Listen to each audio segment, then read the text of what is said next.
Philadelphia, a Beasley Media Group station. Official home of the Sixers, Flyers, Union, and the best Eagles talk in Philadelphia. 97.5, The Fanatic.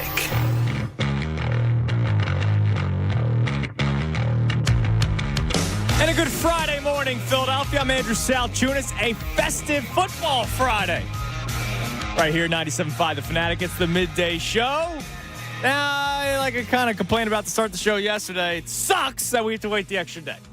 Because the Eagles play Monday after that game got flexed out. They're now playing Monday night against the Seattle Seahawks. And as I will keep on saying, and I'll say it on Monday as well, I do believe the offense comes back to life on Monday. I do believe that the Eagles get back in the win column on Monday. I don't know how much you can fix this defense. I really don't. We had an interesting conversation with Dan Orlovsky the other day that we aired yesterday that he believes the defense is more fixable than a lot of people give it credit. It may just be matchup-based pre-snap that needs to get fixed. I don't know. I don't know if the defense is ever going to really get better unless you're just playing inferior opponents, which you will over the next couple of weeks. But I do believe that the Philadelphia Eagles offense gets back on track on Monday because here's the deal. I don't think there will be 2 touchdown passes dropped. I don't think there will be 3 fumbles lost in opposing territory. That's it. I think they clean some things up. The offense continues to move, and they capitalize by scoring touchdowns in the red zone. That's another big one. But the game is until Monday, so we won't really be focusing on Eagles-Seahawks until Monday. So today, I do want to still talk Eagles because we are in the midst of football season, a season in which the team is 10-3. A season in which we were sky high for 11 weeks, and the last 2 weeks have, brought turmoil to the Delaware Valley. But today I want to talk about the Birds, but also the rest of the NFL. So we have had a couple of Sundays, Eagle-free Sundays, during the season this year. They've played on a Thursday night. They've played on a Monday night. They've obviously had the bye week. We've also seen them play Sunday night football where we have had the chance to watch the entire 1 o'clock and 4 o'clock slate of games. And I remember in weeks past, we've had these conversations, these sort of topics of, all right, the Eagles aren't playing on Sunday, so how are you going to watch the rest of the league? How are you going to watch the league in terms of evaluating your own squad? And I remember one week we talked about the red zone. Remember, the Eagles' red zone offense was an absolute mess. But there was a week, I forget exactly which game, week 5, week 6, week 7. We were talking about how bad the red zone offense was. So what we wanted to do was watch the rest of the league on the Sunday slate and see if those teams were also having the red zone issues. And if you remember way back when, I got an email by some random analytics company. I get emails all the time. PR people that want me to have authors on. I didn't tell you about one, right? I had a random PR email. I was going to ask if you wanted to have this person on, but then I made the executive decision to not have this person on.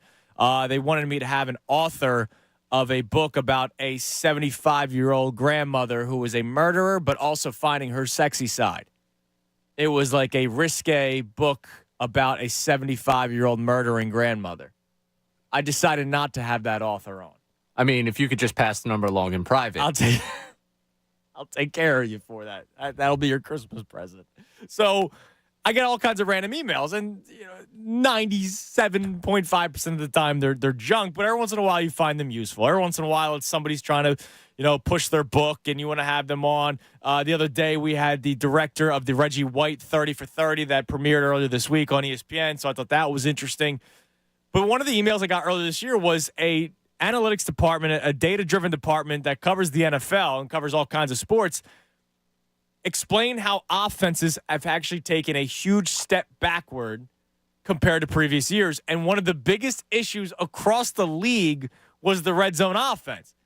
And then remember the week, it was like a week or two after that, James Palmer, who covers the NFL for the NFL Network, was on the best show ever and was talking about how bad red zone offenses were. So it almost made me feel better about the Eagles' issues in the red zone because the rest of the league was also having those issues. So I know a lot of people who just focus on the Eagles. So when we talk to you and I'm not talking to all of you, but when I talk to you who just watch the Eagles and kind of ignore the rest of the NFL, I've had this conversation before. If you're tailgating for a 4 o'clock game, you're probably at the lots before 1 o'clock, so you didn't watch the 1 o'clock slate, and then you're watching the Eagles game, so you're not watching the rest of the 4 o'clock slate, and you'll be lucky if you're home in time for 8 o'clock for Sunday Night Football. So a lot of you, especially when the Eagles are at home, are strictly Eagles football, right? You're not watching the rest of the league. But you use your own eyes in how you evaluate the Eagles. So if I were to talk about Jalen Hurts today, and you said, I don't think Jalen Hurts is playing the way he did last year, you would be absolutely correct. He has not been as good as last year. I said before the season started that I thought he'd take a slight step back because I did not think he'd be able to be a damn near perfect quarterback like he was last year. He was almost freaking perfect last year. He was so good. That's why he was runner-up for MVP. So if you thought by watching the games this year and you haven't watched the rest of the league and you said, wow, Jalen Hurts is taking a step back this year, you would be correct. However, you may not realize that Jalen Hurts is still playing like a top 5 quarterback in the NFL because that's how bad it's been around the rest of the league. If I were to say right now, here are your top 5 quarterbacks in the NFL, I don't think you can debate it. This season, Dak Prescott, Brock Purdy, Jalen Hurts, Lamar Jackson, Tua Tagovailoa. That's this year. Notice Patrick Mahomes was not in the conversation. If I were to say who are the top 5 quarterbacks in the NFL, Patrick Mahomes would still be number 1 for me. But the way they're playing this year, Jalen Hurts, even though he seems to have taken a slight step back, and I know the last 2 weeks haven't been pretty, Jalen Hurts in totality has still been a top 5 quarterback this year. But in conversing with you over the last 2 weeks, a lot of you, it seems like Jalen Hurts has taken such a big step back that some of you have now started questioning the contract. Nick Sirianni has been under fire this week and last week. Rightfully so. Back-to-back terrible losses. Now all of a sudden we're questioning how good the offense is and whether or not it's his game plan or Brian Johnson's play calling. Remember, for the first 10 weeks, it was all Brian Johnson. Now all of a sudden the conversation has turned a little bit over the last 2 about Nick Sirianni and his game planning and his, offensive scheme. I will tell you right now, I'd much rather have Nick Sirianni than Brandon Staley, who's the head coach of the Chargers and shouldn't be the head coach of the Chargers much longer. I would imagine maybe in the next couple of hours, he might no longer be the head coach of the Chargers after giving up 63 points. Defensive head coach, by the way. I know they had Easton Stick out there. Defensive-minded head coach Brandon Staley allowed 63 points to Aiden O'Connell and the Raiders without Josh Jacobs. Right? So my question for you today at 610-632-0975 is, how do you evaluate the Eagles?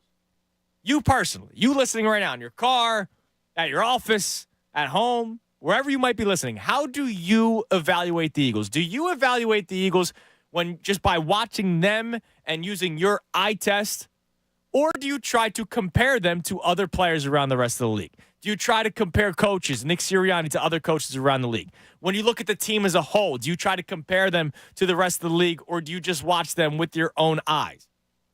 Obviously, you can always talk about the matchup that's in front of you. But before the 49ers game, we were talking about how the Eagles were the best team in football. They lose to the 49ers and it changes like that. We've talked about how the Eagles are far superior than the Cowboys. Then last week happens. Changes like that. So when it comes to your own evaluation of the Eagles, are you just evaluating based off of what you are seeing with them? Or do you try to get as much information as you possibly can and take into account the rest of the league? A.J. Brown, Devontae Smith have not had their best last couple of weeks. A.J. Brown, Devontae Smith are still playing like, if not the best, the second best tandem of wide receivers across the NFL. Or maybe in the top 3. Because Brandon Ayuk and Deebo Samuel have had themselves some couple of weeks, and obviously Tyreek Hill and Jalen Waddle, you know all about that. But A.J. Brown, Devontae Smith are still in the top 3. And when I say, all right, I have this in top 5, I have this in top 3, I have this in top 5, you know what that tells me? The Eagles are still a good football team. And based off of watching the rest of the league, I still believe the Eagles have a legitimate shot of doing something come playoff time. But if your only focus is on the Eagles, you may be much more worried than I am. So let's talk about it today. 610-632-0975. How do you evaluate the Eagles? What kind of information do you take into account? Is it eye test? Is it feel? Is it personal preference of how teams are, how offenses are run, how defenses are run? We talk about how many times have we gotten callers, they need to blitz more. The Eagles blitz, and then they get gashed. Brock Purdy was 10 of 11 against the blitz 2 weeks ago. So just blitzing more might not be the answer, but that might be a preference of yours. So when you evaluate the Philadelphia Eagles, how do you go about doing it? And based off of your evaluation of the Philadelphia Eagles, where are they right now in your mind? 610-632-0975. Here's what else we got. I'm going to hear from Ray coming up next. I want to get your calls. And I mentioned right out of the gate, it's a festive football Friday. So I'm not going to be on the air next Friday. Next week, I'm off Thursday and Friday. Monday and Tuesday will be, they're serious shows, right? It's game day against the Seahawks. Win or lose, it's a serious show on Tuesday. So today I want to be, a little lighter. I want to have a little bit more fun. We had some fun yesterday with the holiday hot takes. We started that late, so if you do have more holiday hot takes, we'd love to hear from you. But I want to bring something back that I used to do, my man Ant. The GOAT list. It's something that actually started during the holidays a couple of years ago. The GOAT list is something that I take a lot of pride in. Because it's something where you try to put past your own personal preference. So we talk a lot about Bublé versus Carey, right? This is a conversation where you have to put your own personal preference aside and you have to take into the respect. It's like people don't like Tom Brady. Tom Brady's the greatest quarterback of all time. Plain and simple. So we'll start the first one off next with holiday movies. I have 5 jotted down. 6 jotted down, actually. The GOAT list is 5. This is something where you can make me change it. Like, again, this is not like I'm not going to do something. Ray and I are not going to come up with the list. It's all of us together. So I'll explain more about that coming up next. It's going to be a little bit of a lighter show today. But I do want to know, in terms of the Eagles, how you evaluate them and what your evaluation tells you about them right now. 610-632-0975. It's a festive Football Friday on the Fanatic. Football Fridays on the Fanatic, presented by Pumpman Philly for 24/7 emergency repair, pump replacement. Count on Pumpman Philly, the guys that know how to fix your flow. I'm Andrew Salchunas, the Midday Show right here, 97.5 The Fanatic. Fanatic Sports Update. Is it Monday yet? I'm already done. This update is brought to you by Family & Company Jewelers. Get a little extra action under the mistletoe this year with a gift from Family & Company Jewelers, South Jersey's holiday diamond destination, Route 70 in Marlton or at FamilyJewelers.com. Just such a long wait as we await the Eagles heading to Seattle for Monday Night Football after back-to-back blowout losses. The Eagles are looking to bounce back in Seattle on Monday night. Zach Cunningham, Cam Jurgens, and Darius Slay all did not practice on Thursday. Reed Blankenship was a limited participant. Tim McManus will join the show coming up at 12:30 to talk all things Birds. Get you set for the matchup with the Seahawks, and again, look at what's gone wrong over the last 2 weeks. Elsewhere in the NFL this weekend, the Cowboys are in Buffalo to play the resurgent Bills, and the 49ers are in Arizona to face the Cardinals. The Flyers won again, this time in a shootout. Last night, the Flyers beat the Capitals 4-3 behind a shootout winner from Bobby Brink. Brink scored earlier in the game. Joel Farabee and Owen Tippett also had goals in the win. Flyers now 3-0 in shootouts on the year. They're back in action tomorrow night at 7 against New Jersey Devils. Sixers return to the court tonight at the Wells Fargo Center to face the Pistons. Sixers smacked this disastrous Detroit team the other night. Tip-off is at 7 tonight. You catch a live call right here on 97.5 The Fanatic. This update's also brought to you by Pennsylvania Health Insurance Exchange Marketplace. Get the lowest cost on high-quality health coverage now through Penny. Enroll by December 15th at penny.com. That's penny.com. Keep it locked here for all the latest news and information. I'm right on the home for the Sixers and Flyers. 97.5 The Fanatic. 97.5 The Fanatic's Holiday Wheel is back. This week, we'll spin the holiday wheel 3 times each day at 8 a.m. with the John Kincaid Show, at noon with Andrew Salchunas, and at 4 p.m. with the best show ever. Every wheel spinner automatically receives a Fanatic prize pack and will win an amazing prize. Like a Physique Barbecue fire pit from Landis Block and Concrete, Sixers tickets, or a $100 Embers Smokehouse at Tap gift card. Visit the contest page at 975thefanatic.com now to enter and for your chance to spin the wheel. Happy holidays from 97.5 The Fanatic.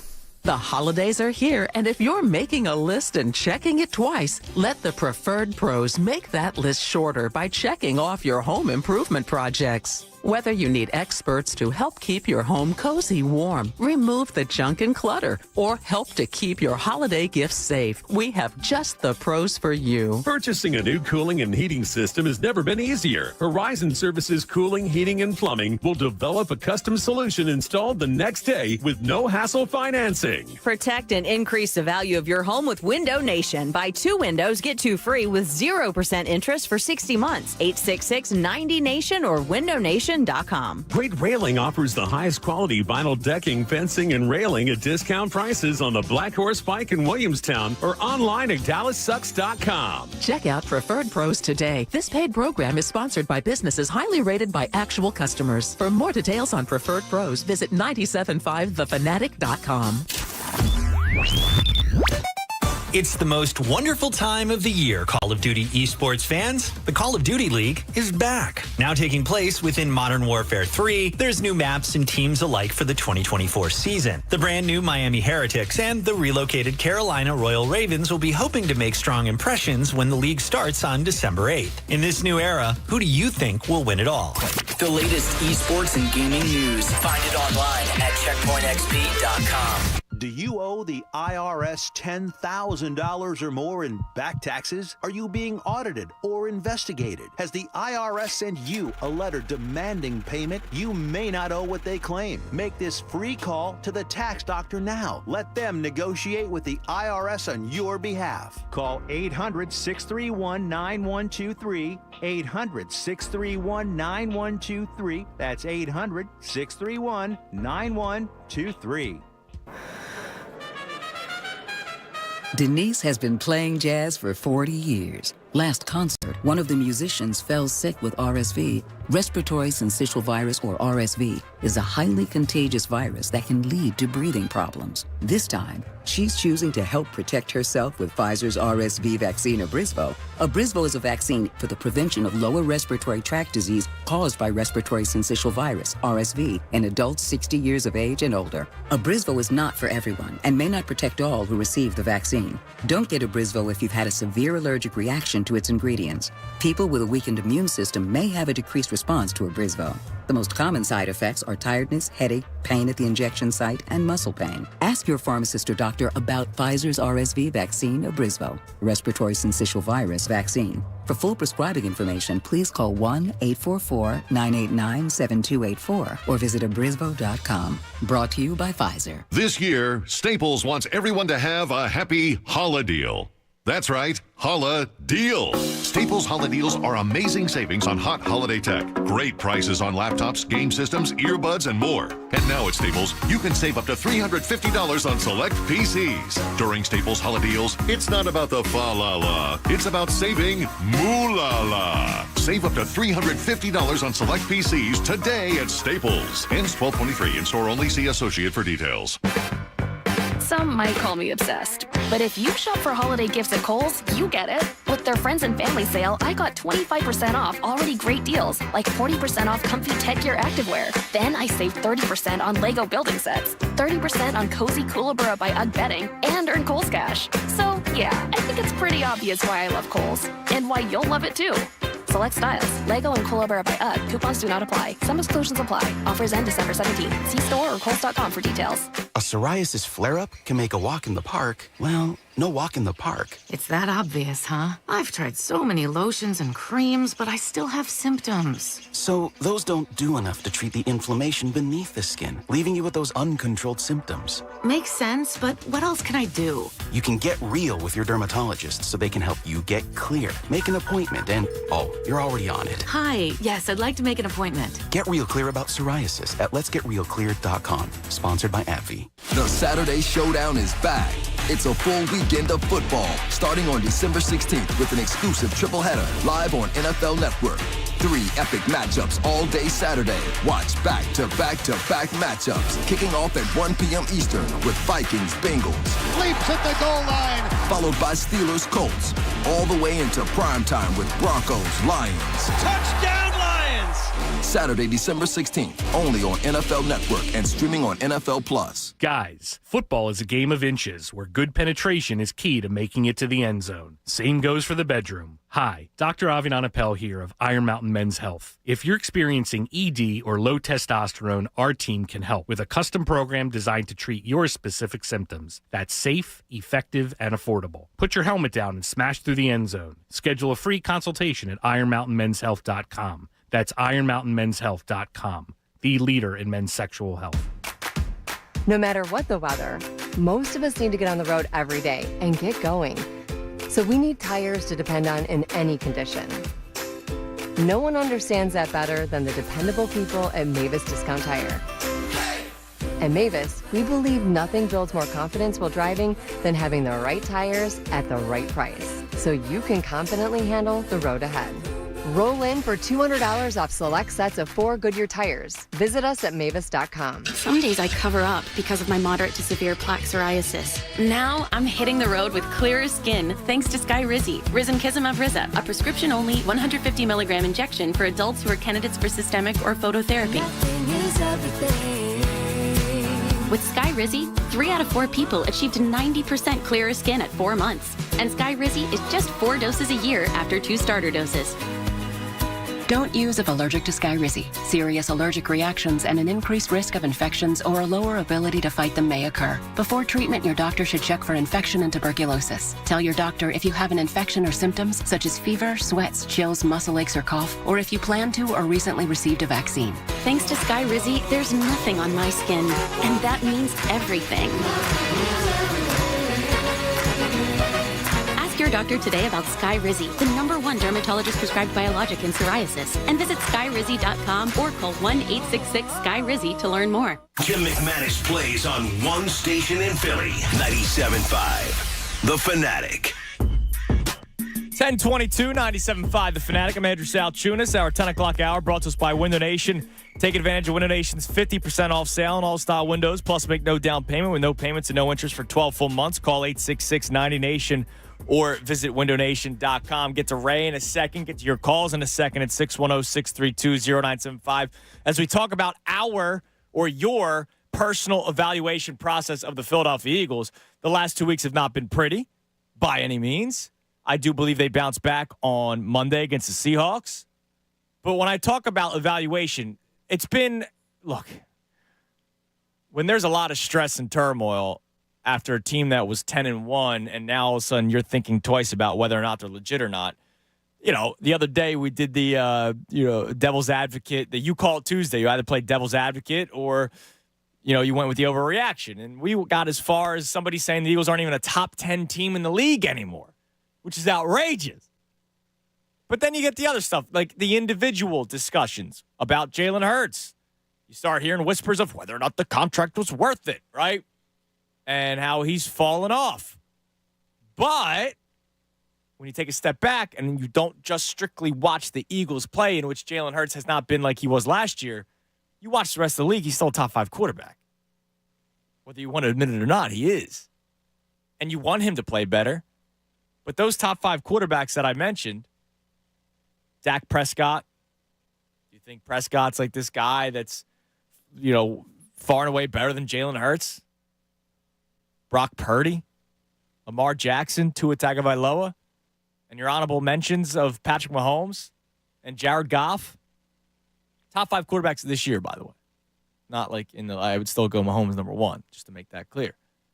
And the amount of hate that Sirianni's gotten this week and last week, he could be Brandon Staley. A lot worse. Well, real quick, before I get to Ray, before I get to your calls, and before we get to this, we open up the GOAT list of the holiday movies. I want to show love to 2 areas. First, as I continue to say, Joel Embiid completely disrespected in the city. Josh Schrager, who's the 76ers producer for NBC Sports Philadelphia, he just posted something that I just figured I'd float out there.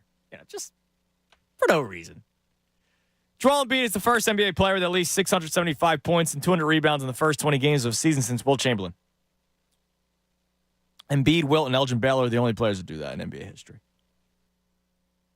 Just throwing that out there, because Joel Embiid's disrespected a lot in the city. But the other one that I want to show some love to, let's hear it. The go-ahead goal And a game-winning save in the shootout. So Bobby Brink can give the Flyers the lead now as the third shooter for the Flyers, and he comes through center. Got it. Swings wide right side of the circle.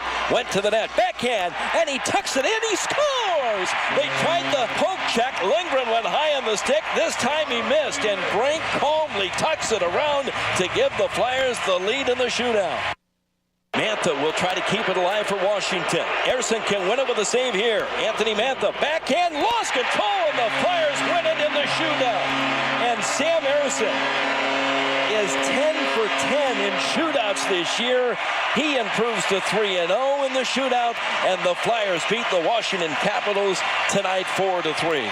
Your Philadelphia Flyers, Ray, winners of 5 of their last 6. 3-0 in shootouts this year. They're third in the Metro right now. Look, it's been a lot of fun. I walk into the office today. Haley, who's in the back, says, "Did you watch Flyers?" She's a big Flyers reporter.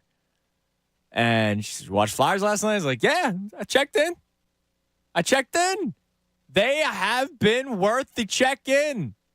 Now, I know that there are a lot of diehard Flyers fans that are in every single night, so I would love to hear from you, actually, because it's been a lot of fun, but I think a lot of you also realize that this is still just the beginning of a rebuild, and Danny Briere did say the other day that this doesn't mean, like this nice start doesn't necessarily mean that they're going to start buying at the deadline, and they might still look to potentially sell off some assets because the rebuild is the overall goal.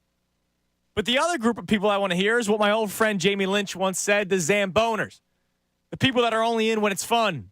The people that are only in when it's good. And I know a lot of Flyers fans take offense to that, but hi, I'm a Phillies fan that's in every single night, and I know a lot of you aren't. It's sports. Like you're not in every single. Like, the Eagles is the only team that probably gets viewership every single game. So all I want to ask, are you having fun watching the Flyers again? That's it. It's a simple question. Are you having fun watching the Flyers again? Because I am, and it's been nice to be able to flip it on and not be embarrassed watching the product. And that's all that matters in these early stages of a rebuild. 610-632-0975. All right, Ray.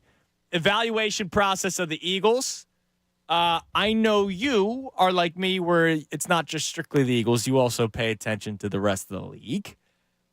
Does it make you still feel any better or worse paying attention to the rest of the league based off of what you've seen the last 2 weeks out of the Eagles?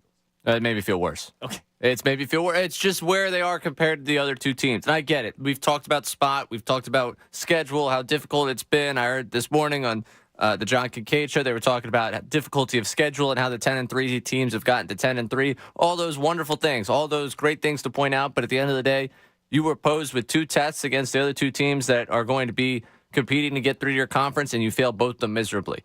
And you failed them, in different ways both times, but still disastrous results on both those 2 things. And that, for me, when we start, sizing up the rest of the league, I had 12 weeks to look at the rest of the league, especially the rest of the conference, and say, okay, what do I expect to happen when it becomes 49ers-Eagles? What do I expect to happen when it's Eagles-Cowboys?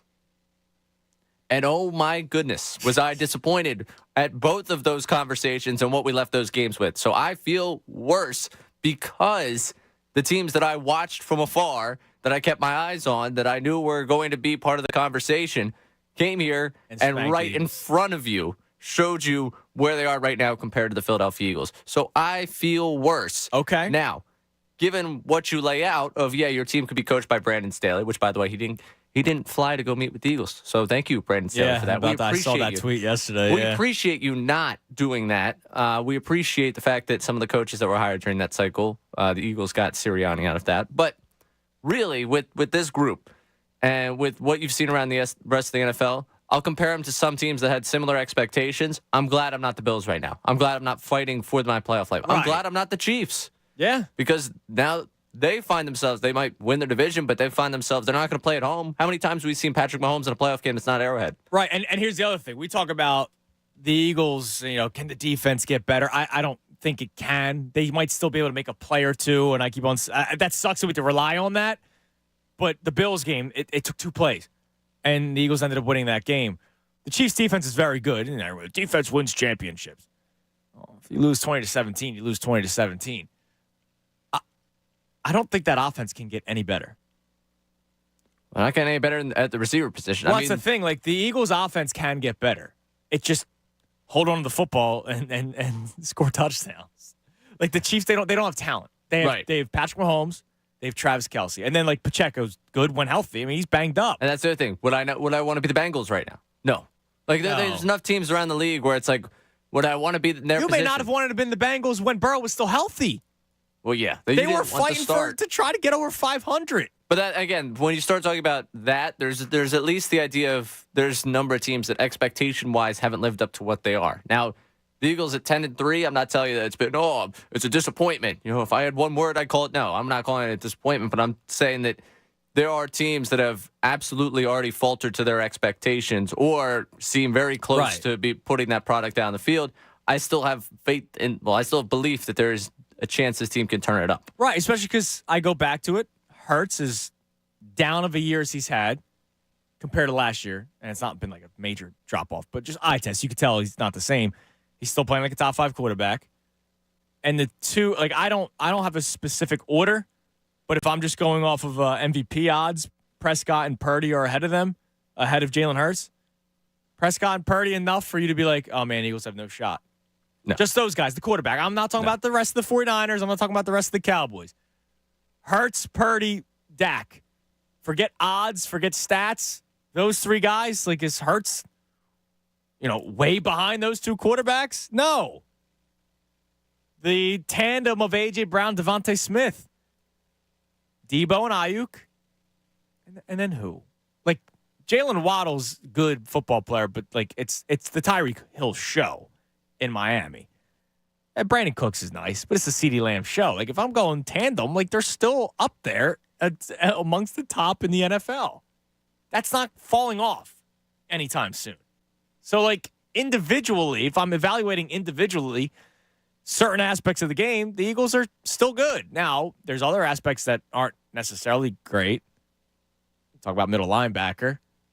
Orlovsky talking about the guard play has not been good at all this year, which is kind of scary. It's not something we've really talked about because we don't really talk guard play. We have talked offensive line not looking the same. But all I'm saying is there are areas on this team that should still breathe a little bit of confidence in you moving forward. But Ray doesn't seem to be all that confident. I'm not feeling great. I haven't been feeling great. I've been feeling good about Monday since, Tuesday? Yeah, that's nice of you. I'm glad you do, and I appreciate you having that positive outlook. I hope to help you out on Monday morning. Yeah, I mean, usually I'm one to bounce back. Yeah, usually I'm one to be a little positive. I usually find the silver lining in things in life. That's just the way I look at things. Yeah. I mean, I'll go back to the great Doc Rivers quote. This was a scheduled loss for me way back when the schedule came out. I said, oh, they're going to Seattle after all these tough games? Yeah, that's a loss. They've played all these tough games. They have not looked particularly good in the last 2 weeks, and they still, by the way, got to get on that flight to Seattle. So yeah, they do. I do not feel good about it. But they got the extra day. Oh, thank you so much for flexing into Monday Night Football and ruining my entire weekend. They got the extra day. 610-632-0975. Let's go to Chris in Allentown. Chris, you're on the Fanatic. Yo, Tunes, I called you last week, man. I was so positive about that Cowboys. I know. Thing, man. Oh, dude, I just, what a disappointment at halftime.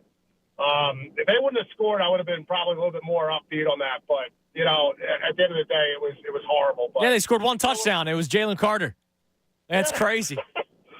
And our defense scored a touchdown. That is crazy. But when I evaluate this team, I have the NFL ticket for a reason.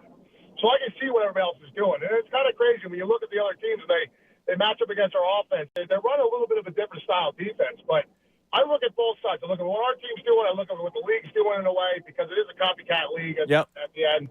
But, I also look at the previous season, what we gained and what we lost.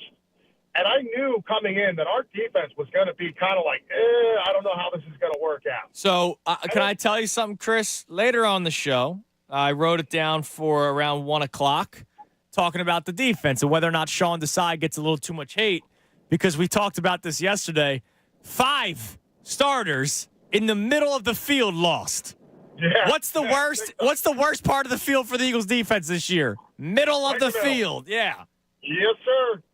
I expected with this offense coming back and having a guy who was implemented into the system as a Brian Johnson, this would be an explosive offense like it was last year, and we would be up 40-0, and it was, resting our starters in the fourth quarter. Even against some of these good teams in this gauntlet. Now, I don't see that. I don't see the fast starts. I see way too much thinking going on. Just go out and play ball, dude. Don't dictate what you're going to do on offense. Don't let the defense dictate you. I am sick and tired of this kind of laid back kind of, let's do this, let's go deep. It's just, dude, it's so frustrating. That's why I'm kind of tired of the zone read, to be honest. I know it's something that worked so well for them last year, but defenses are attacking it differently this year. You talk about copycat league, it's also a league in which you study the film of, all right, what worked for that team? How can we attack it? And they're just attacking Hurts now.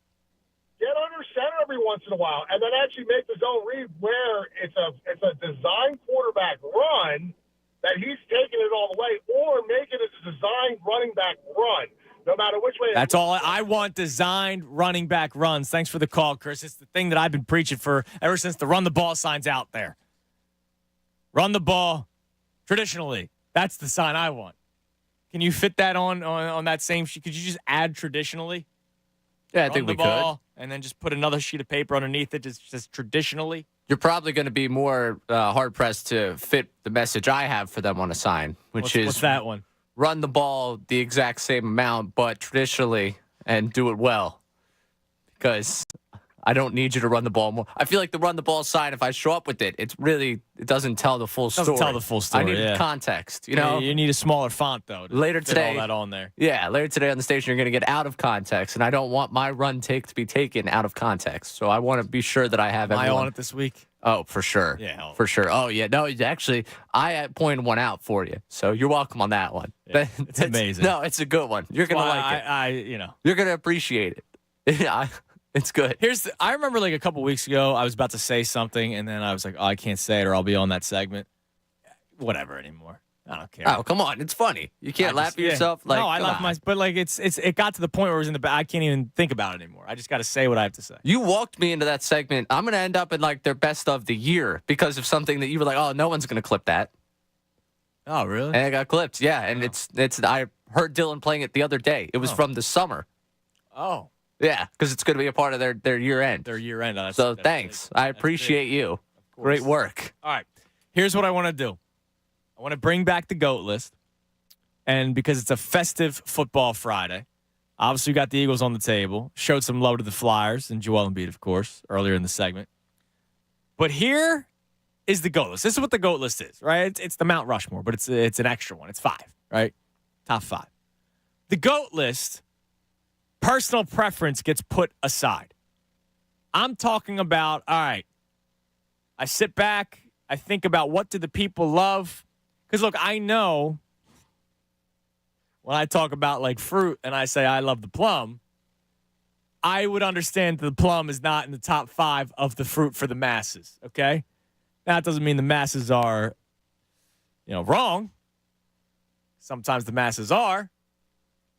But in this case, the GOAT list, you put your personal preference aside. So, Ray, you know that we're doing it, but you don't know what I've written down so far. I have 2 caveats for the holiday movie GOAT list. 1, it cannot be debated whether or not it's a Christmas movie.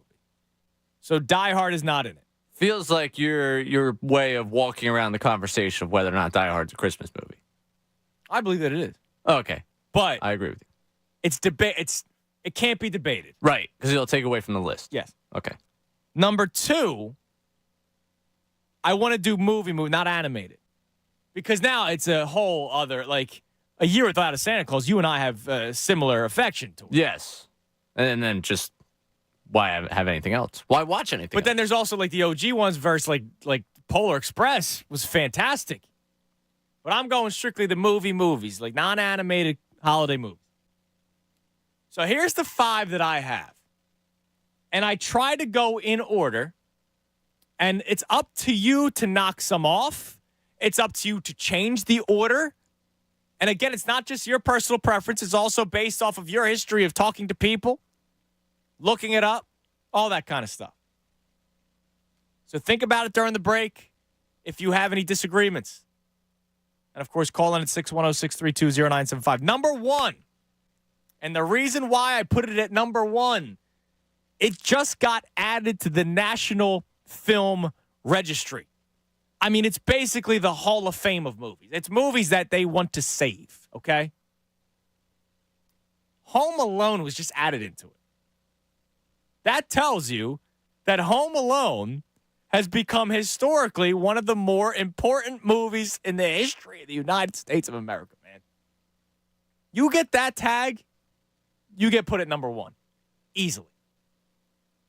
Number 2, for crying out loud, there is a day of it.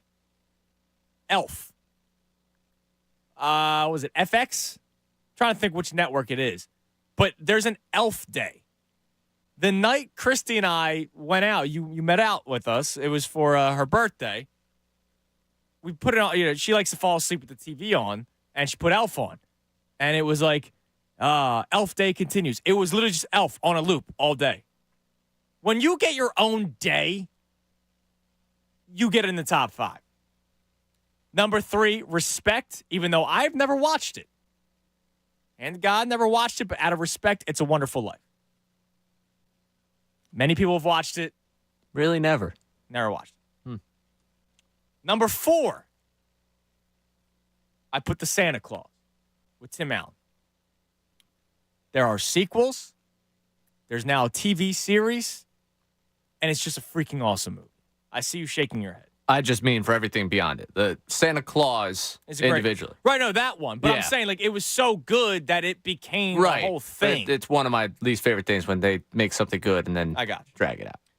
Now, number 5, I put this one down as another movie I'd never seen.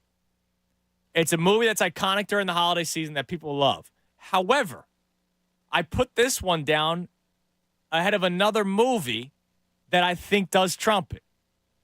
But I put down at number 5, A Christmas Story. That's the BB gun one or whatever. Never seen it. Wow. But I know how iconic. And it's literally called A Christmas Story. So, yeah, but it's just one of the stories. Yes. It's not all of the stories.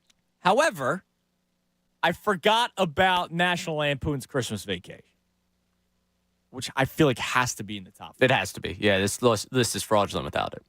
So which one would you take off? Between Home Alone, Elf, It's a Wonderful Life, and The Santa Claus, and The Christmas Story, which one would you take off to put National Lampoon's Christmas Story, Christmas Vacation on there? For me, it's A Christmas Story. Santa Claus? I feel like it's too big of a movie. Look, I mean, we can move A Christmas Story off. Wait, one of those two have to come off. One of the two at the bottom of your list have to come off. Jared, right away. The Christmas Vacation's got to be on there. It's the GOAT. It does. No, I mean, there's no debating that. So, we need help from you. And I have a bunch of these. Holiday movies to start. We have the holiday songs. Holiday, notice. Not Christmas. Holiday songs. We have the holiday treats.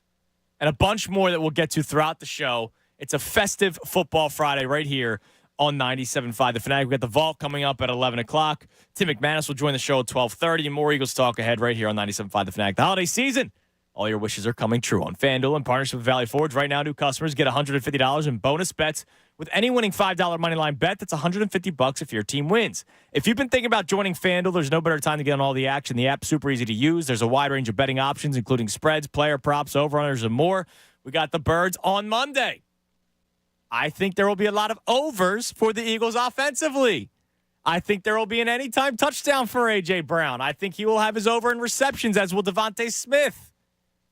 I think there's going to be a lot of emphasis on offense in practice. I think maybe the coaching staff realizes, hey, we're not fixing this defense. Let's just really shore up this offense. And I think the offense looks good on Monday. So visit FanDuel.com/Fanatic. That's FanDuel.com/Fanatic. And kick off the NFL season. FanDuel, the official partner of the NFL. You got to be 21 plus and present in PA. First online real money wager only. $5 pregame money line wager required. $10 first deposit required. Bonus issued is not trouble bonus bets that expire 7 days after receipt. See terms at sportsbook.fanduel.com. Gambling problem? Call 1-800-GAMBLER. Fanatic Sports.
Eagles talk in Philadelphia. 97.5 The Fanatic.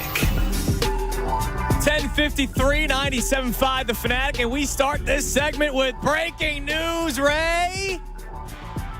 I don't know when his contract was up, but Daryl Morey and the Philadelphia 76ers have agreed on a contract extension through the 2027-2028 season, per Adrian Wojnarowski.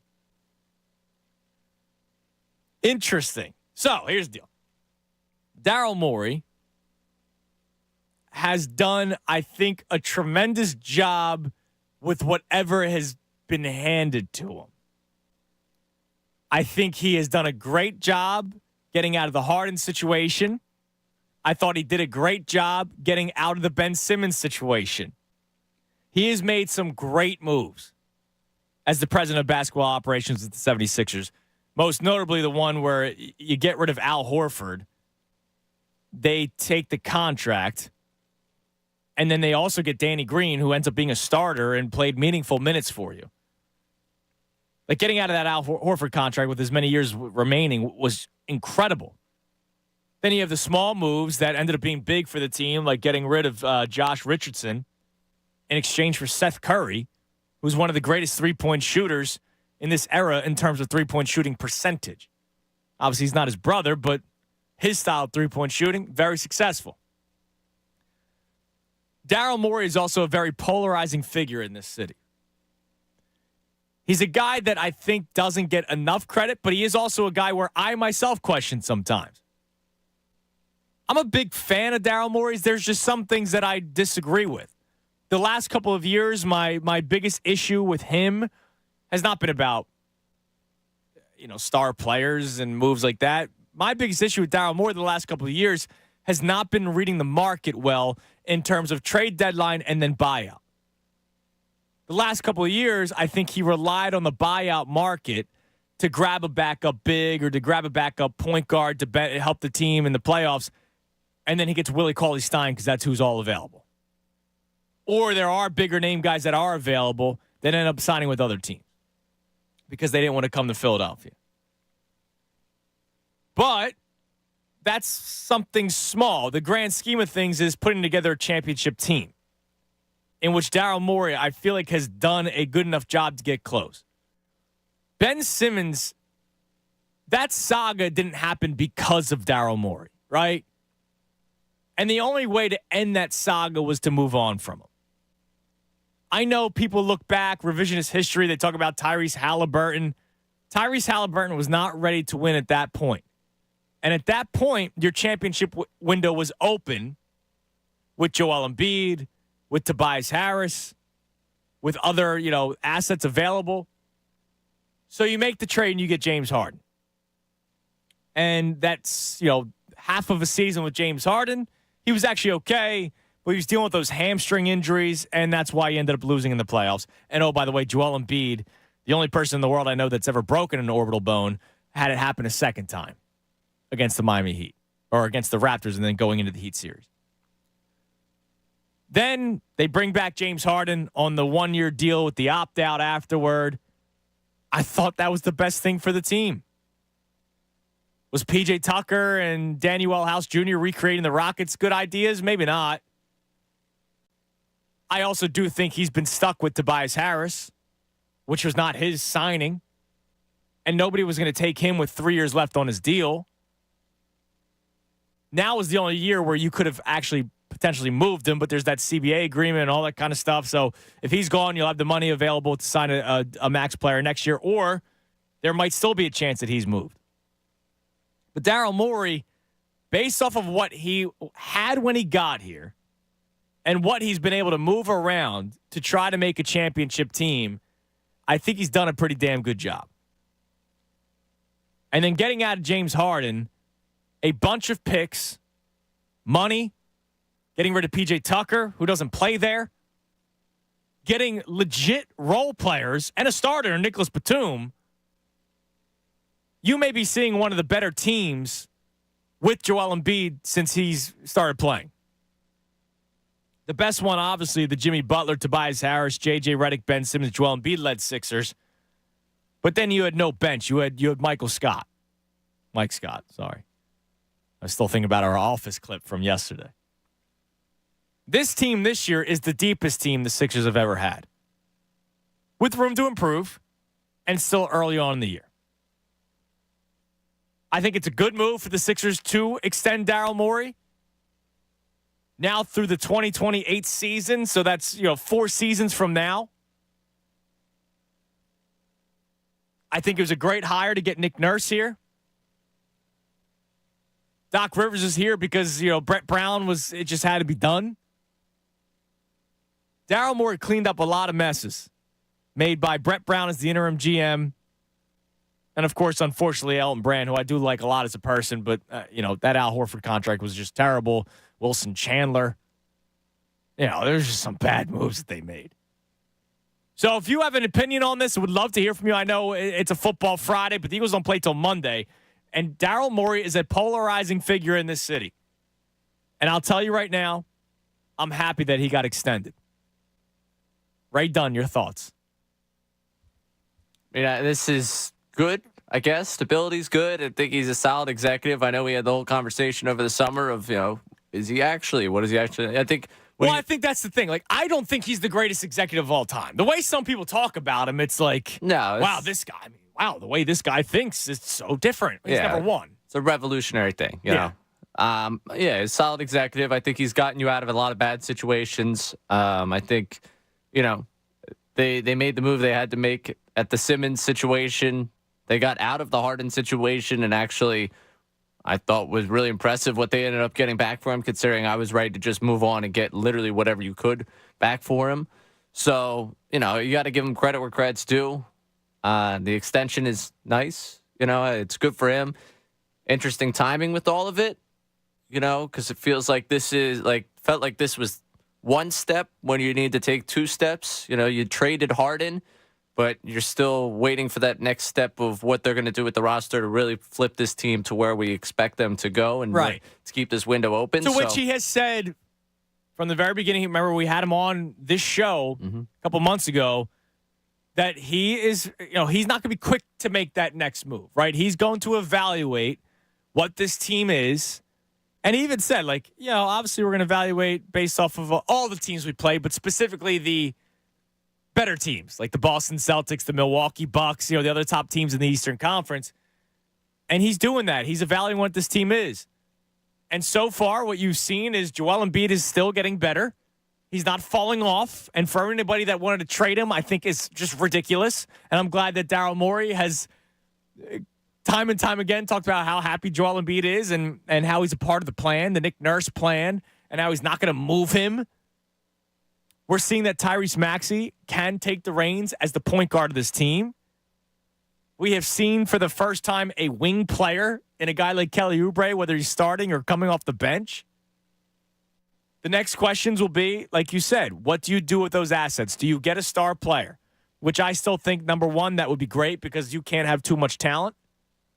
But what I have learned, and I'm sure Daryl Morey has learned as well, I don't think it has to be a star player in order to potentially win a championship this year. I think it can be a Bojan Bogdanovic or something like that. Like, get good players. I'm not talking about getting a 12th man off a bench. I'm talking about guys that could fit with this team. And right now what this team is running through Joel Embiid, Tyrese Maxey, a guy that can score whether Embiid's on the court or not, which is fantastic. Embiid said it in his on Maxey's podcast the other day. You know the players I need around me, guys that can spread the floor and guys that can shoot threes. You still need better three-point shooters on this team. I'm sorry, Mr. Assassin Scorer might not be that guy. He might be better suited as a 4, though. But Nicholas Batum has actually been playing pretty well for you. There's a lot of information that Daryl Morey, I think, is taking in right now. And I'm glad the Sixers are saying, you're our guy. We're going to continue this moving forward. And, oh, by the way, there is going to be a time, maybe in the next 4 years, when Joel Embiid's not here anymore. And you might want to have smart basketball minds here to take the team to the next level after Embiid's done. And maybe that's another thought in the move of extending Daryl Morey. Yes, no? Yeah, I mean, I agree with the assessment on everything, and I think with what you're saying about, taking the time and the way he's analyzing all this, I just thought maybe they would wait for that next step to, into contention. But if they wanted to knock this out right now, knock it out right now. Let him focus on the fact that, he's got another move to make and he's got something else he needs to do to put this team in the position. I just think it's interesting. One of those job not finished things. Right. It's not done yet. Now, I told you, polarizing. Our man, the NJ betting guru, comes in and right away is incorrect in what he has to say. That's okay. I love him. Bro, what are you smoking today? Maury's made some of the worst moves in franchise history to doom our franchise in this no man's land, and they extend him. Call them out. Stop being a company man, which I never am, so stop that. And again, just ignoring the fact that Embiid doesn't play defense. What? That's stupid. I'm sorry. That's just dumb. I'm sorry if he doesn't, get one more block in your parlay. I don't know how you can say that Joel Embiid doesn't play defense. That's one of the more moronic things I've ever seen. Just watch the game and stop watching the stat sheet and watching bets. That's not correct. Joel Embiid plays defense and is very freaking good at it. If anything, last year in the playoffs when his offensive numbers were down, he relied on his defense and was very good at it defensively. Rim protector. Stop. He doesn't play any defense. And he's a liability in important games, he also said. If you don't have Joel Embiid, you don't have important games. I don't know how many times I have to say that. If Joel Embiid is not on this team, and it's this exact same team, just no Joel Embiid. Paul Reed's your starting center. Mo Bamba's getting more minutes off the bench. This team would be lucky to be in the play-in tournament. Tyrese Maxey would be tremendous. But then again, he would be defended much differently. So enough with this. Joel Embiid, oh God, he's so disrespected in this city, man. It's crazy. And how is the franchise doomed? Can somebody answer me that? I would love for him to call in instead of just keyboard warrior. How is the franchise doomed? This team, he's on the line. Okay, good. All right, waiting for Savannah. Just put him on hold. Just put him on hold, Savannah. I got it. Just put him on hold, Savannah. I got it. I know you can hear. Just put him on hold. I just want to get to him. Thank you. All right, let's go to him. What's up, dude? Come on, man. Yeah, all of a sudden he can't play defense. Yo. Am I on? Yes. Yeah. Come on, man. He doesn't play defense. That's wrong. How is that even a debate? That's been a given for 3 or 4 seasons that Embiid takes 4 out of 5 possessions off and is a liability defensively. Opposing backup guards in the league have roasted him for seasons after seasons and salivated when they see him on the schedule down low. How is this even a debate about the Embiid playing defense or not? Dude, the guy is an absolute rim protector on this team. What are you talking? I mean, dude, when he comes off, how many times when he comes off the floor, opposing teams go on runs every time? They go on the runs when he's on the floor. Again, he makes those flashy blocks, but he doesn't play in majority of possessions. I guarantee you anybody will. Bro, he gets off the court. They're up 15 points. He comes back on. They're down 5. That's just not true. That's not what's happened over the last couple of seasons. He's a defensive liability. He makes a flashy block, which he shouldn't be. He should be in the paint at all times, defending the rim, not making trailing blocks from behind like he's LeBron. He's 7 feet tall. He's always out of position on the defensive end. And then if he does play defense, he's tired 2 possessions on offense. Yeah, he's tired on offense when he's dropping 40.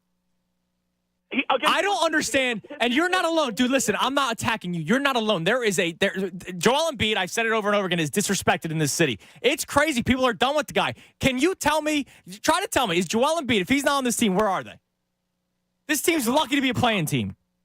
Arguably, well, first off, I'm still salty about the Halliburton thing. I know that they said they couldn't, but if they would have thrown Maxey in, if Morey was this great... All right, so then you would have thrown in Maxey, and now what? Now all you have is one player. So then you have the best point guard in the league to build off of. What do you mean? If we get Halliburton, and then we get the picks from Embiid, I think we're in a much better situation for the future than we are currently. People love Tyrese Halliburton. He's a good ball player. Mediocre team. What'd you say? I said people love Tyrese Halliburton. He's a good ball player, but you got a good squad right now. Halliburton's not just a good ball player. He's elite. If you see what he does in that tournament, he is absolutely elite, the levels that he's gone up. And people have talked about Maxey and put him on that pedestal. Halliburton has shown what that pedestal actually consists of and what somebody actually has to do to be on that pedestal. Yeah, but I'm still going this Sixers roster over that Pacers roster. Yeah, but we could have had Halliburton on the Sixers roster, arguably without Embiid, without Tyrese Maxey. So now you have the Pacers roster. No. We could have had it with Embiid. We just needed to throw Maxey in that deal last year with the Harden. Oh, with Harden. Yeah, but you're talking. You've been talking about trading Embiid. You just said trading Embiid with picks. And have we not been stuck in the same position since I've been saying it? We've been a middling, mediocre team that can't get out of the second round. And I said that 3 years ago when I said we should trade Embiid and get max value for him because we can't get past that. Okay, and if you trade Joel Embiid, you get picks, and all of a sudden you're in the process again, dude. But the pick could have been Halliburton and one again. That's what I'm saying. If Morey, or it's not, or it's Timothé Luwawu-Cabarrot. You know what I mean? Like you have the MVP, you have one of the best players in the NBA, and you're trying to piss it away. But are we making it out of the second round this year, honestly, Andrew? I would sure hope so. I got to see what Daryl Morey does at the trade deadline. This team, team is not the team that's moving forward. I look, and that's just me. That's my belief. I don't think what you see in front of you is what the team will be come April, May, and June. Hopefully into June. I don't think so. I do love Oubre. Oubre was a great transaction. It sure was. Fell into Morey's lap though a little bit. He kind of was just Well, he fell into everybody's lap. Nobody was picking him up. But my other thing is why are you? How is this team doomed? You said the word there. Daryl Morey is doomed this franchise. Because, again, we're a middling team, and the fact that he couldn't admit that and realize, all right, it's time to cut bait. Are they better than where they were when Brian Colangelo was here, than when Brett Brown was the interim GM, than when Elton Brand was the GM? They're in the better position than they have been this entire process. We were a favorite that season to win the championship. Everybody thought the Sixers were one of the two top teams in the league at that point with Simmons on the team even. Yeah, and then they didn't win, and then you found out what the issues were with Ben Simmons. I got to go, man. I appreciate the call. I just one of the longest calls I ever take. Then we found out what Ben Simmons was. So you then had to pivot and move from Ben Simmons. And Daryl Morey was able to get James Harden for Ben Simmons. I know everybody's all Tyrese Halliburtoned up, revisionist history. At the time, the James Harden move was actually a very good move for this team, and he had a great season last year. The Sixers had a great season last year. The Sixers were freaking 5 minutes away from the Eastern Conference Finals last year, and all hell broke loose. Embiid deserves blame. Harden deserves blame. Doc Rivers deserves blame. Tobias Harris, who had 2 points in that game, deserves blame. But to all of a sudden say this franchise is doomed, I don't get it. And I know, look, Daryl Morey is a polarizing figure. But I think you're in a better position with him than a lot of other president of basketball operations, other GMs in the NBA. You can't just give me one guy, one player that would have changed everything. Sorry, we didn't get to the vault. We might later on the show. That's my fault. The news happened. That is okay. We reacted to the news and then the lunacy of whatever that was. I mean, sorry, I can't Joel Embiid doesn't play defense? Yeah, no, you were very kind about the whole Joel Embiid doesn't play defense. I don't know, dude. And he gets cooked by backup guards. He is one of the bigs in this league that can stay with guards. I don't know if you just expect him to be perfect every single time down there, if that's exactly what you're looking for. Maybe, because he's pretty damn close to it. Yeah. The guy won MVP last year. And I'm sorry, over the last 3-4 years, what has been one of the biggest talking points over the last 3-4 years? The fact that this team bottoms out with whatever backup big comes on the floor. And we've been searching for the backup big. That's been the big talking point. B-ball, Paul. Big teams go on runs. But just the only guy that was actually decent was Andre Drummond, who you had to trade. And he was a free agent at the end of the season. So you weren't going to pay him anyway. He put up big rebound numbers. I don't think he was. I don't think he was particularly. Oh, that's the great defender they had in the back or in the front court behind Embiid. What are we? I don't know. Well, I would love your thoughts on this at 610-632-0975 because clearly our first caller right off the bat, it goes from Daryl Morey is doomed the franchise. Joel Embiid stinks. You've got to trade him. Can't play a lick of defense. We're doing revisionist history about needing this guy, needing that guy. I'm happy with the move. Not company man. Not because you're partners with the Sixers. Of course you're going to be happy. No. I've been critical of this freaking team for years. I just get excited when they're good because majority of my life they haven't been. So forgive me, when they're good, I get excited. Daryl Morey cleaned up a lot of messes left by Elton Brand and Brett Brown. A lot of messes. They're playing good basketball this year. And I don't think they're done yet. 610-632-0975. We'll continue the conversation next, right here, 97.5 The Fanatic.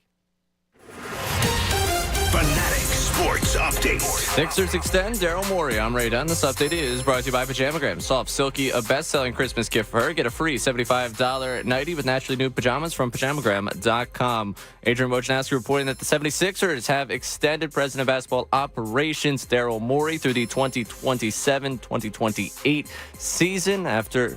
a couple of big moves. Obviously, the big Harden trade earlier this season, but they will have him now for a couple more seasons. As for the Sixers themselves, they return to the court tonight at the Wells Fargo Center to face the Pistons. Sixers smacked this disastrous Detroit team the other night. Tip-off is at 7 o'clock. Catch the live call right here on 97.5 The Fanatic. As for the Birds, they head to Seattle for Monday Night Football after back-to-back losses. Eagles looking to bounce back in Seattle on Monday night. Zach Cunningham, Cam Jurgens, and Darius Slay all did not practice on Thursday. Reed Blankenship was a limited participant. Tim McManus will join the show coming up at 12:30 to talk all things Birds. The Flyers win in a shootout last night, beating the Capitals 4-3 behind a shootout winner from Bobby Brink. Brink had scored earlier in the game. Joel Farabee and Owen Tippett also had goals in the win. The Flyers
11:21, 97.5 The Fanatic. I'm Andrew Salchunas. 11 o'clock hour brought to us by Golden Nugget Jewelers, so where Philly gets engaged, and it's a football Friday, even though the conversation is turning to hoops.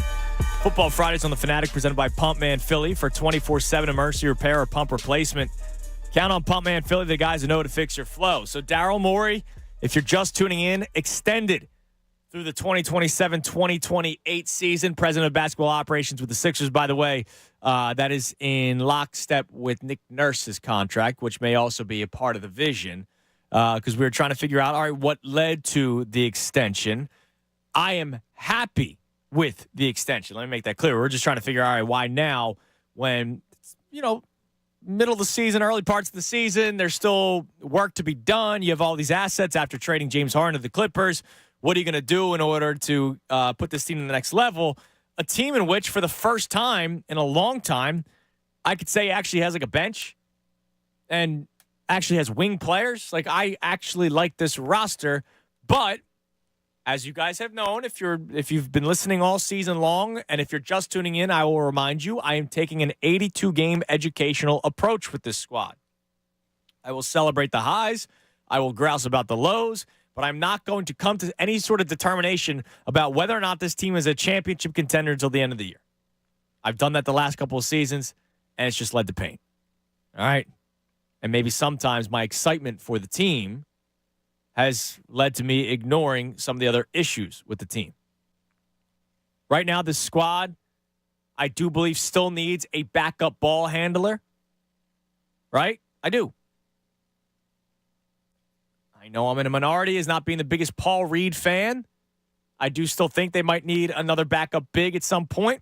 However, to give Paul Reed credit, he has played well at times this season. They might need another shooter at some point. I know the list gets longer and longer, but let's face it, all these teams could use that other piece. Like, every single team in the NBA could probably use another backup guard, another big, another guy that could shoot. I mean, that's the NBA. The beauty of the situation for the 76ers is that they have the assets to do it, not just getting a guy at the buyout market, not just getting a guy for a second-round pick. They have the assets to actually go out there and trade for a marquee name. And I still believe that the Sixers are the team to do that. Before we get back to the phones, a couple of tweets. Our man Ricky Brooks checks in after the Guru's call. Guru asked what I was smoking when I said I was happy with the extension. Ricky Brooks checks in after Guru's call. What is this guy smoking? People really don't understand what we're watching. This is a once in a many, many, many years kind of talent. The dude gets better every year. How much better they want him to be. That, of course, being about Joel Embiid, who our man, the Guru, says is a defensive liability. And I'm just talking about the Guru because he's the last one I talked to. But I've been saying this the entire season. Joel Embiid is disrespected in the city. There are a lot of people that disrespect who Joel Embiid is. The guy won freaking MVP last year. Has been in the runner-up the 2 years prior. That's no fluke. He's not just some regular season player. I just don't think he's had necessarily the right team around him. It is his team, by the way. You need the right pieces around him. And right now they have the right role players. They might just need that one more big piece. And we hope that Daryl Morey does that. He still has 2 months to do it, by the way, February 9th. Got a couple of lines. You climb in 610-632-0975, reacting to the extension of Daryl Morey, who I know is a polarizing figure in this city. And the Eagles don't play till Monday. So, thanks. Thank you, 76ers. I appreciate it for the content today. Also, on the lighter side, because, my man, the Guru, and I had a nice little heated back and forth. We are doing the GOAT list today. The non-personal preference GOAT list of certain categories. Five members of the list. The first debate we got into was the GOAT list of holiday movies. In order. Original one that I first wrote down. These are the five I wrote down in order. Home Alone, Elf, It's a Wonderful Life, The Santa Claus, A Christmas Story. And I'm not a Christmas Story fan. I've never seen it, actually. So, there was one that was left off. Christmas Vacation. National Lampoons. That's got to be on there. So which one comes off? Let's try to figure that out today. Let's go to Sharif in Philly. Sharif, you're on the Fanatic. Tunis. What's up, Sharif? What's going on? I totally agree with you on everything, except for the Embiid being out of position, because he does get out of position a lot. And then, like, my example would be that shot that Kawhi traveled on and hit Embiid's face. He actually cut off Ben Simmons. Ben Simmons actually probably would have blocked him from getting to the sideline. But I mean, you're bringing up a play that happened 4 years ago. Yeah, that's how long I've been watching basketball, for a long time, especially. No, I know, but you're giving me an example from 4 seasons ago. I mean, the guy. Oh, look, the guy is a good defensive player. Right. He's getting better every year. That was 4 years ago. Yeah, like he's getting better. Jalen Hurts was not a good quarterback 3 seasons ago. You know what I mean? Like you can't give me that. Embiid, every time I say something about Embiid, he works on it. Like with the assists, he's getting better with assists. I feel like Embiid is getting better every year, and I feel like he is getting disrespected in the city, even by the organization to a certain extent, because I feel like now they're trying to build around him, and I felt like he should have had the pieces to move forward with his game. So if anybody, I feel like if they want to trade Embiid, they're insane. And that's not going to happen. They've literally said that's not happening a million times. Now, the one thing in terms of building around Embiid, I will tell you, the original plan was to build around Simmons because they thought Simmons was going to be this. And I thought so too, right? Like, yeah, we did, like the next LeBron or something. And it didn't happen, so then they had to pivot to making this Embiid's team, but they still had Simmons. Then they move on to Harden, who actually look, Embiid won MVP last year. James Harden had a great season last year. With the Sixers, is not so much the players, it's the organization. It's like the identity. I feel like since Allen Iverson, we haven't had our identity. It's like, oh, what are we going to do? So it's like, and it comes down to the last minute so many times. It's like we always make big trades in the off, like midway through the season. It's like we don't know what we're doing until the last minute. And you can look at organizations like Boston, even Miami and the Lakers, and now Milwaukee. It's like they established their identity, during the off season, and it's like they've been together for a minute, so. They have, everybody gets to gel. And yeah, I mean, remember, you go back to the Al Horford signing, right? And thanks for the call, Sharif. You go back to the Al Horford signing. We all thought that identity was going to be bully ball. You had Simmons, you had Tobias, you had Horford, you had Embiid. But Brett Brown, the head coach, wanted to go bombs away. What? And by the way, Josh Richardson was your 2. Right. Can't shoot. There was no shooter there. And that's when the magical line of, I need to grow a ball, about Furkan Korkmaz. Like that's that magical line that comes out. Oh, my God. Okay. Yeah, I mean, if we're going to go down memory lane, no, it hasn't been all that great. But right now, it is Embiid's team. There is no doubt about that. And it was Embiid's team last year, too, until the final 5 minutes of Game 6 when James Harden just wanted the ball in his hands the entire time. And he wanted to make it his team again. And that's when you hear the other quotes of, he sacrificed some of his game to play for this team. He changed his role to play for this team until the final 5 minutes of Game 6. It's really been Embiid's team since they hired Doc. Yes. Like, I don't think Doc was ever sold on the Ben Simmons experience. And from that point on, became Embiid's team. Embiid also was raised to another level at that point. And whoever you bring in is not going to replace the fact that this is Joel's team. And anyone who's still suggesting the whole trading thing, I can't understand why you would want to go back to that misery. I can't understand why you'd want to go away from that. I honestly think the Guru's statement about him not playing defense is probably the most disrespectful thing I've heard about him. Because I think Good is underselling him defensively.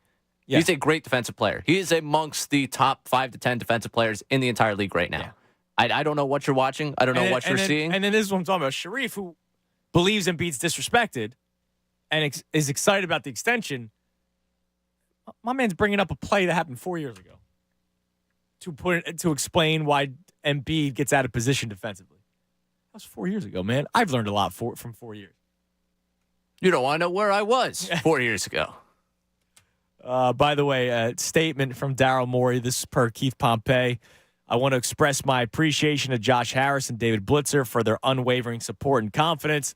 Together, we are committed to bringing a championship to Philadelphia. I love this franchise and the relationship my family and I have built with our fans in this city. There's no place I'd rather continue this journey from here. That's Daryl Morey. All right, let's go back to the phones. Talk to Mike and Delco. Mike, you're on the Fanatic. Hey, I got to call and talk about the lighter side that you've been touching on today, the Christmas movies. Ah, yes, And okay. So agree with everything you said on the Sixers, Birds, Flyers, but you're wrong on the Christmas movies. A Christmas Story is not only got to be in the top 5, it's got to be moved up, in my opinion. And I know you say take personal preference out of it. It's my favorite movie. I ran a focus group with my kids a couple weeks ago, and they were locked in on it. And that's all I need to know. Okay, so you think it's got to move up. Now, what moves down, and is there any that are out? Because a Christmas Vacation needs to probably get put in. So I don't disagree with that. I think, for me, the one I've never seen is A Wonderful Life. It's too old. But the thing with the Christmas Story is set in the 40s, 50s, whatever, made in the 80s, still rings true with kids today. The relationship, if you haven't seen it, you got to watch it. You'll see. The kids on the playground busting balls, the little brother, the parents, all of it. My kids are locked in on it. Keep it in there. Wow, all right, Mike. I appreciate the call. He's all Christmas storied up. Now, you can't just say take A Wonderful Life out because it's too old. Again, this is not personal preference. This is based off of respect. He's not the only one that's checked in with that. I'll get to that in a second. Okay. Him saying he ran focus group with his kids. Yeah. Now, I'll be honest with you. The reason I probably fight so much for Christmas Vacation is definitely because my dad enjoyed the movie. Oh, and when you were a kid, yeah. So I really feel like that's an influence thing. If A Christmas Story is your favorite movie, I got to be honest with you. There's a good chance your kids are going to enjoy it too. So I feel like the focus group, what he said focus group, I got excited. He talked about his kids. I feel like we're again going back to his favorites. You know, I feel like this is kind of a him favorite thing here. So I don't know if I really get the unbiased truth from Mike on that one. Right. Now, I appreciate him checking in with the information, but we also got Ari checking in. Okay. Saying that Christmas Story has to stay and we have to take It's Wonderful Life off because it's only played really Christmas Eve and Christmas Day and doesn't have the full month-long influence on everyone. However, I'll tell you, it's appointment viewing for people when it's on Christmas Eve. That's true. And that to me puts it above everything else. And survive. I mean, from 1940-something. Yeah. And look, I've left other ones off. Miracle on 34th Street, you know. Right. That's up there. But, you know, look, we're trying to figure out the GOAT list. Again, not personal preference. We got to get to the bottom of this. By the way, Kyle Newbeck, his thoughts on the Adrian Woj, on the Daryl Morey extension, the tweet from Woj. And I think it's very spot on. I feel like public opinion on Morey has swung back and forth wildly. But on top of the fact that I think he's done a good job overall, it will be good for this organization to have some leadership stability for the first time in, well, a while. Which is absolutely true. Yeah, stability's nice and quality stability, if that's a way to qualify that, where it's, again, a solid executive that is there continuously and there's a plan that's in place that's going to be followed through on. Yeah, I mean, we're excited about, like, the Flyers because of the new direction. Like, Keith Jones and Danny Briere don't have 2 years to try to figure this out. You know, you have Dave Dombrowski probably here until whenever he wants to go, right? Howie Roseman basically has a lifetime contract, it seems like, with the Eagles. And he, out of anyone, should probably have been fired at one point. But they held on to him, and look what happened. He fixed things. And that's the thing.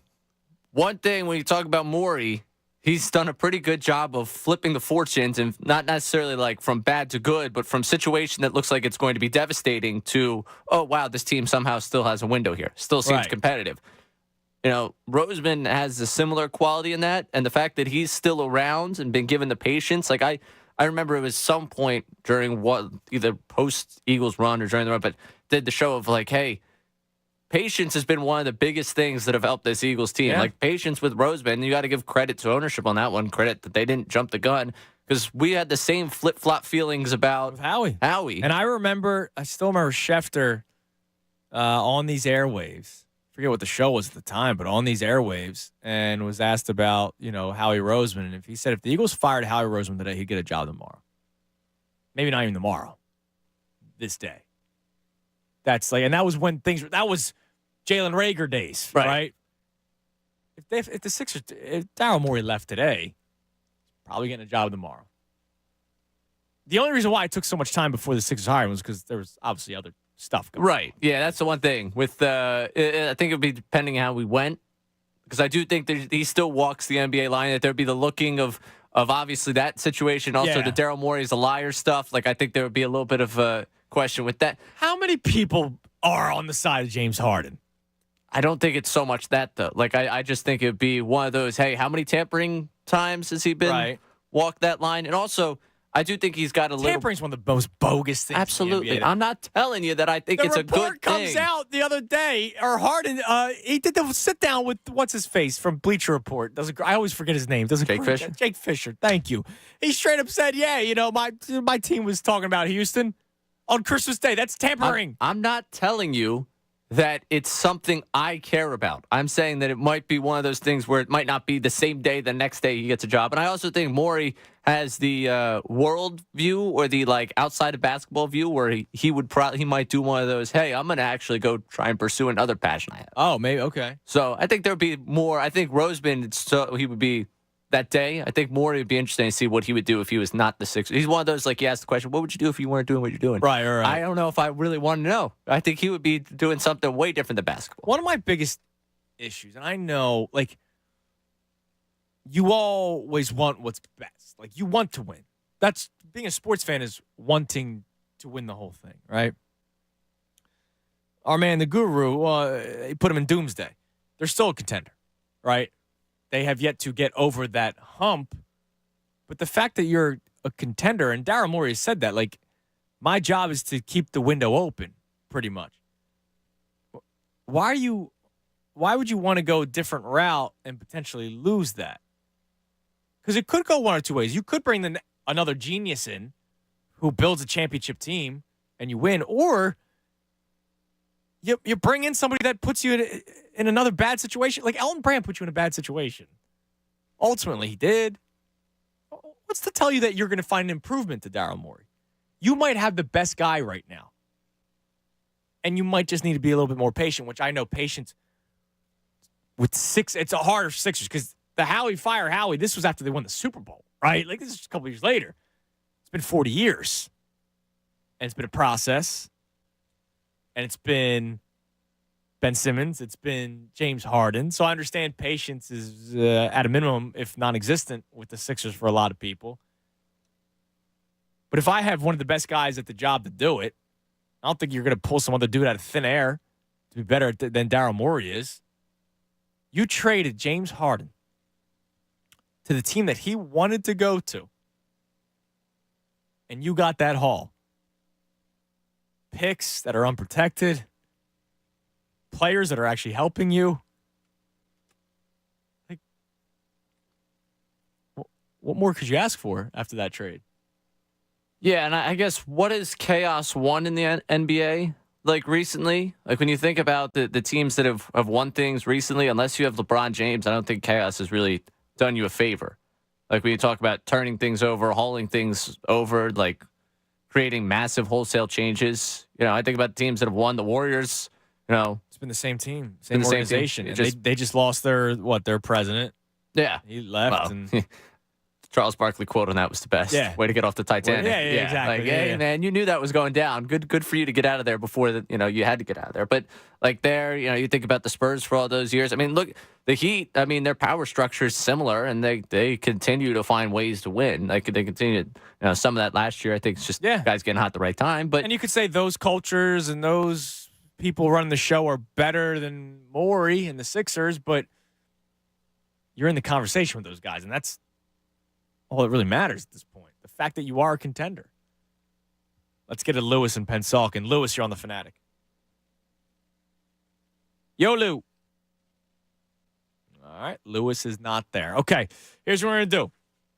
Obviously, the Sixers news changes everything. The conversation has totally changed. We had a lot of Sixers stuff set up, and we'll still have some fun with the holiday GOAT list. But speaking of the holidays, coming up next at 12 o'clock, I will announce the name for the holiday wheel spinner. And you have a carryover prize from the John Kincaid Show. Interesting. I put them under the light, and the last day their caller doesn't win.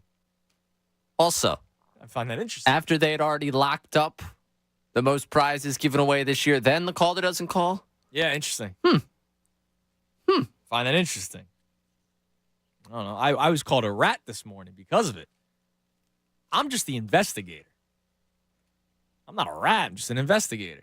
Well, wouldn't a rat be giving away information you didn't want to be given away? Maybe. So it seems like if we're rats, we're really just Ray's truth got a tellers. point. Yeah, maybe. Also, coming up next as we continue the Sixers conversation, or not coming up next, excuse me, Tim McManus, next hour, will join the show at 12:30. We will get back to a little Eagles football talk with Tim coming up at 12:30. 610-632-0975. Are you happy that Daryl Morey got the extension? I am. Do you feel comfortable and confident with the Sixers moving forward? Well, moves still need to be made. But I'm happy with the guy that's in place to do it. I'm Andrew South Jr. It's the Midday Show right here. 97.5 The Fanatic. Oh, boy, it's the weekend. You know, the weekend's time for fun, time for relaxation, also time for, comfort with your significant other, if you have one. Well, you ready to score a touchdown this holiday season? Get the best Christmas gift for your special someone? Well, trust me.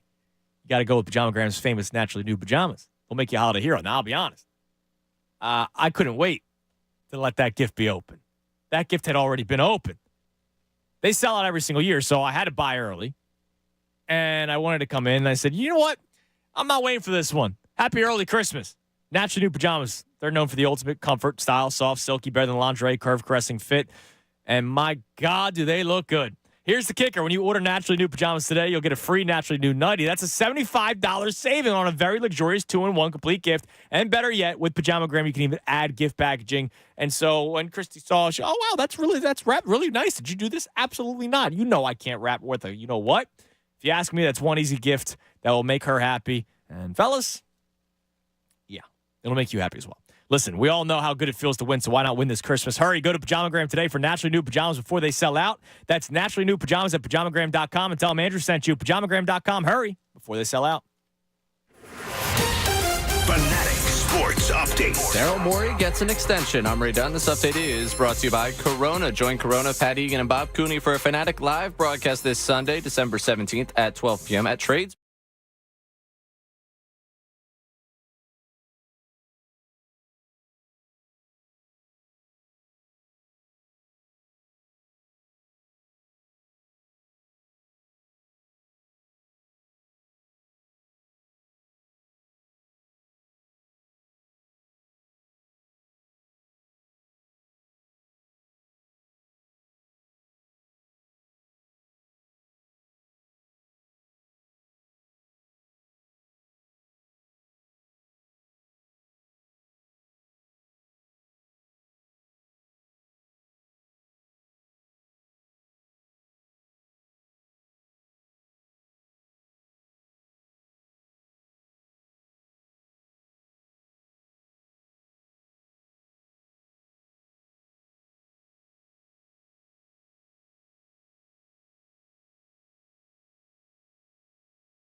I will announce said name right at 12 o'clock.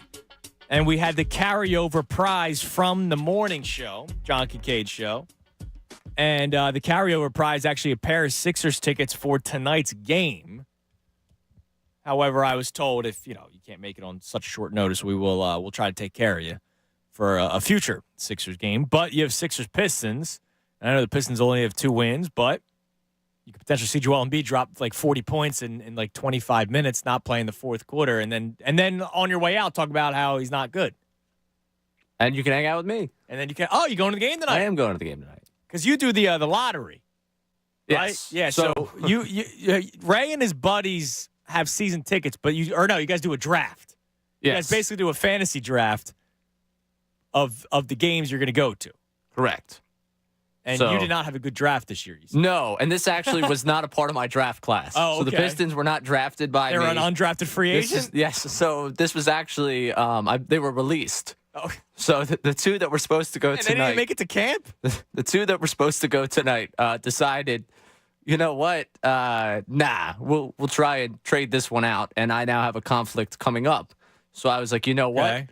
I'm going to scoop this one. This is like the old-fashioned baseball waiver trade here. You put it on waivers. I'm going to put a claim in. You'll get something in exchange. Okay. So you made a trade. What was your trade?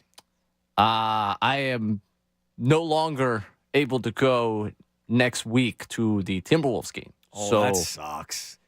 You're going from Sixers T-Wolves to Sixers Pistons, with all due respect to Cade Cunningham. It's Friday night. That's a good point. So you know what? Maybe I'll make a whole night out of it. All right. So we'll see. I'd have to figure out. You enjoy it. Hey, at least you see a win, hopefully. That's the thing. That could really derail the entire night. Hey, you're already worried about the Eagles game on Monday, so that'd be. I'm not worried about this game. That'd be a bad start to the weekend. No, I'm just saying that'd be a bad start. Oh yeah. Well, yeah. No, you'll be take fine care of tonight. business. You'll be fine tonight. Don't you worry. All right, Holiday Wheel coming up at noon. As I mentioned, Tim McManus is going to be joining the show at 12:30. I have a lot of other football stuff that I wanted to get into today. However, because of the Daryl Morey extension, the conversation's changed into the Sixers a little bit. More of the GOAT list stuff that I'll get to you. We've done the holiday movies. It doesn't seem like there's been much pushback other than Christmas Carol needing to move. Or no, Christmas Story needing to move on. Christmas Carol has gotten some love as well. Another movie that I've not seen. But the next one I wanted to get into was the holiday treats. So start thinking about the GOAT list of holiday treats, Ray. All right, let's go back to the phones to react more to the Sixers. Let's go to Warren in Newark. Warren, you're on the Fanatic. Good afternoon, or morning, rather. Thanks for taking my call. Thanks for calling, Warren. I'm in agreement with you that the Sixers need to improve their bench. And as you said, a backup center who maybe plays good defense, and if he could add to offense, fine. A point guard would be nice, although I don't know how much the point guard that's backing up now is going to like that.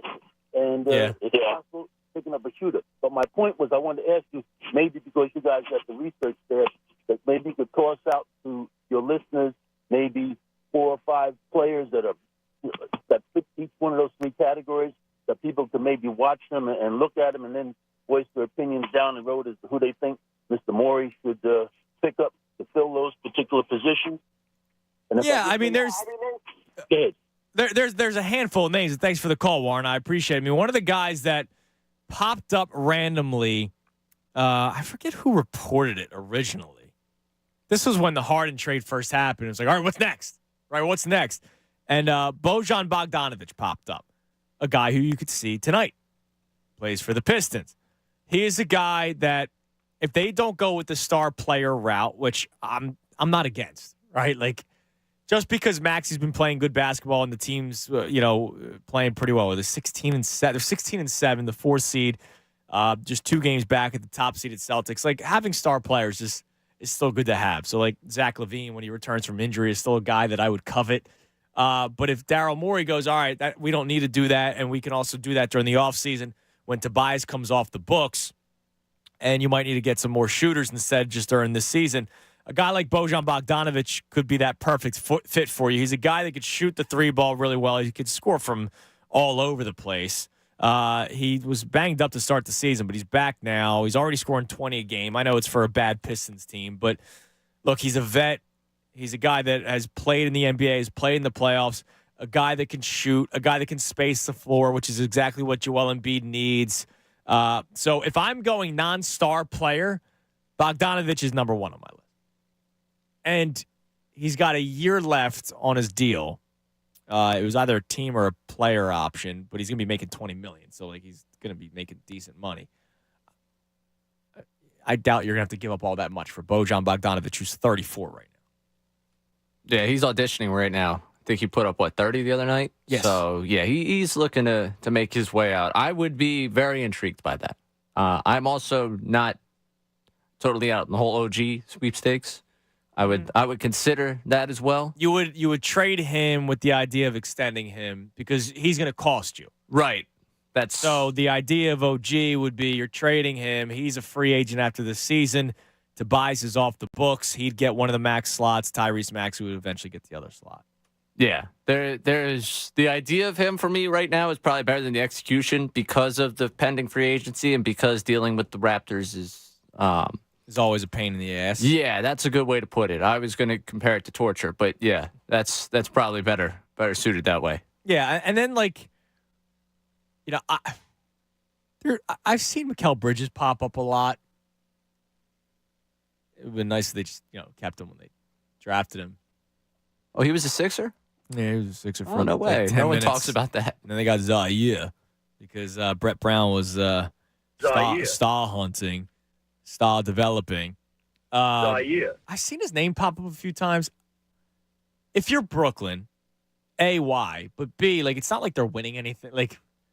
That Kevin Durant, Kyrie Irving, James Harden situation set them back so far.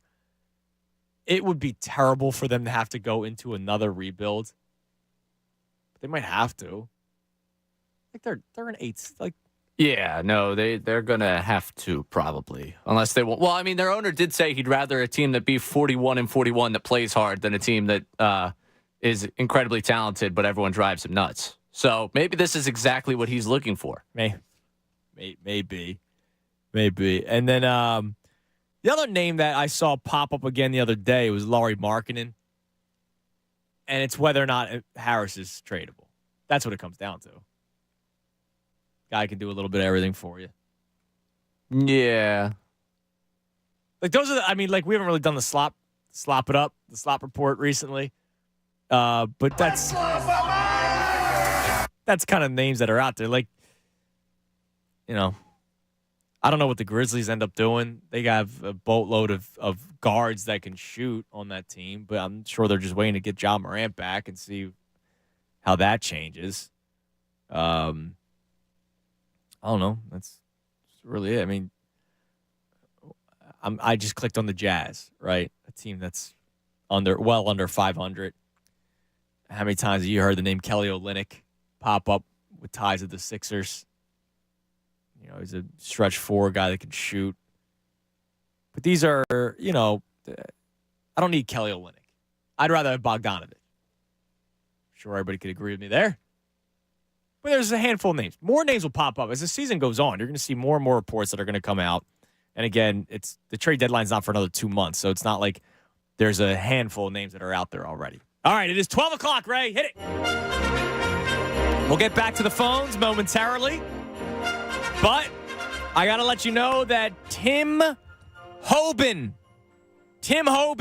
of West Deptford, New Jersey, Tim Hoban, Hoban, Tim Hoban of West Deptford, New Jersey, you have 10 minutes from the time this read is done to call 215-263-0975. The number 215-263-0975. If Tim is able to call in within the next 10 minutes after the read is done, or if he's not listening and you know Tim Hoban, obviously give him a call. Tell him to call now. Tim will automatically win the Fanatic prize pack, which will be a couple of shirts and stickers and other fun stuff from our closet.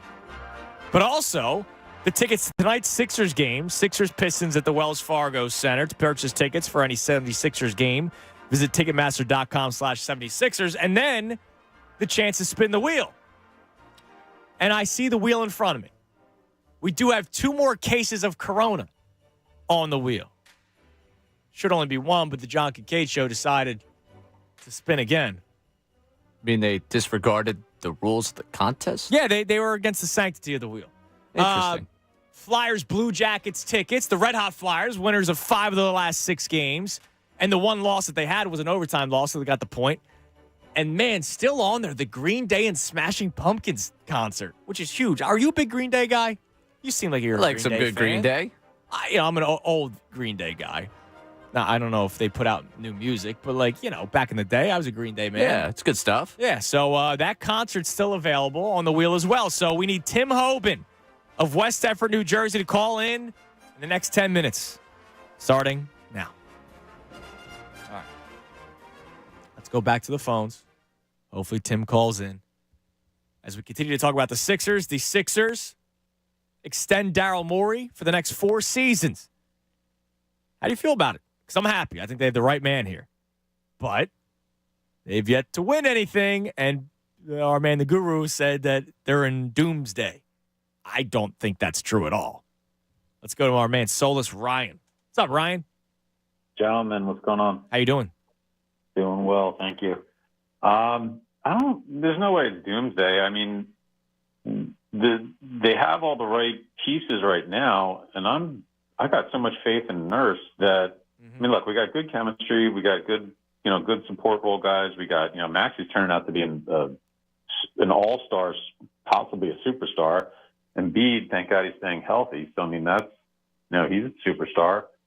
And we have all the right pieces. So even if we do make a move and we lose some of these pieces to get a better piece, probably throw in some draft picks. But I got all the faith in the world in Nurse. To me, it's like whatever we do, we're in such a good situation.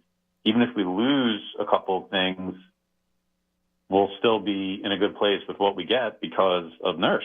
Yeah, absolutely. And then if you start thinking about it, right, like if you bring in a guy like Bogdanovich, he's not a guy that's going to be, he's not Zach LaVine. He's not one of these star players, but he's a guy that might fit on this team. Right now, your starting 5 is Maxey, Melton, Harris, Batum, and Embiid. I would imagine it would be Melton would be the guy that goes to the bench, which is something I've always wanted. I'd rather him come off the bench. Fine with that. Or it's Batum goes back to the bench, and Tobias is your starting 4, and it's Maxey, Melton, Bogdanovich, Harris, and Embiid, and now you have Batum coming off the bench. Like, you have a decent little bench right now. Kelly Oubre Jr. is one of your best bench players, actually, in my life. Think about it, other than Lou Williams as a 6th man. But, you actually have a wing that could score, something that this team has never had in the Joel Embiid era.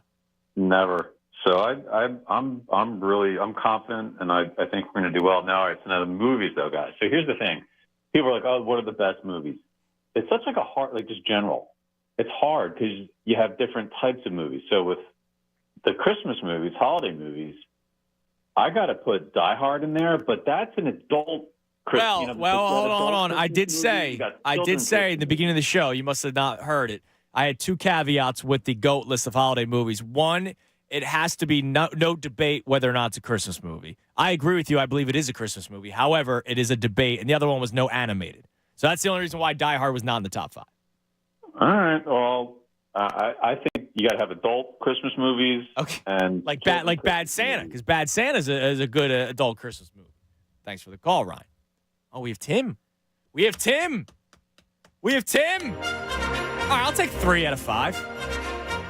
Finish strong. That's pretty good from us. Finish strong, especially when we had no, scandals with this show. No scandals. A couple whatsoever. of innocent fellas. All right, let's go to the contest line. Tim, what's up?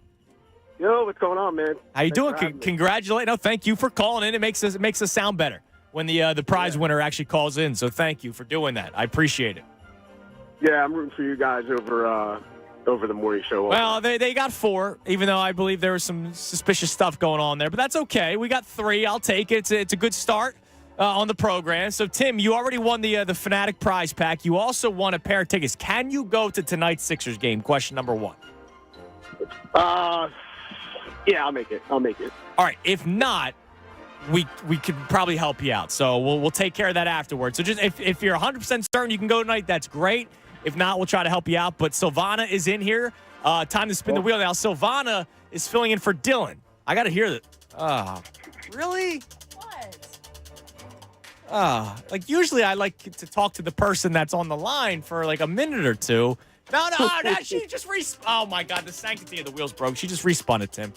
She just Come respun on, bro. it. We're doing that shady stuff on this. Yeah, I mean, this is a non-shady show. All right, round and round it goes. It's almost done. You know, Silvana taking matters into her own hands. All right, I got to ask you, what kind of music do you like? I'm big, right now, I'm a big country guy, man. To be honest with you. Yeah, what did you like back in the day? Oh man, I guess I was big into hip hop and some '90s rock. Some '90s rock, huh? Yes, sir. So what about Green Day?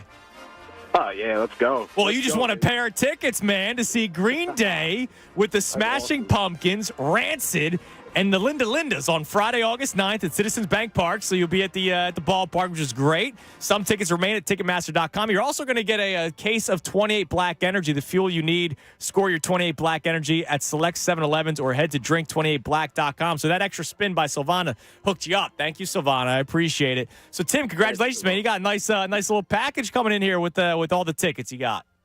Thanks a lot, bro. I really do appreciate that. You're the man. All right, Tim. We'll put Tim on hold, take care of business. All right, that's big. You got the Green Day tickets, and he's a 90s rock guy. I guess they're rock. Yeah. All right. I mean, he seemed excited. I will take his excitement. I think that's good. He kind of has the same trajectory of my life. Because I was like in the car, you know, my dad, MGK, right? Right. All those old hits. And then I went into the hip hop phase, and then I went to country music. And now I'm just smorgasbord. I'm all over the place. Yeah. Do you want something that's going to make you excited? Almost as excited as Tim was to get the concert. What's that? More breaking news? We already had Maury extended. Who else? From the world of football in the NFL, Adam Schefter reporting Brandon Staley got the boot. It is over. All right, now here's the deal. I'm never happy for somebody to lose their job. However, when it's disrespectful to all of our integrity in the life of our minds of sports, that dude was an idiot. He was a terrible head coach.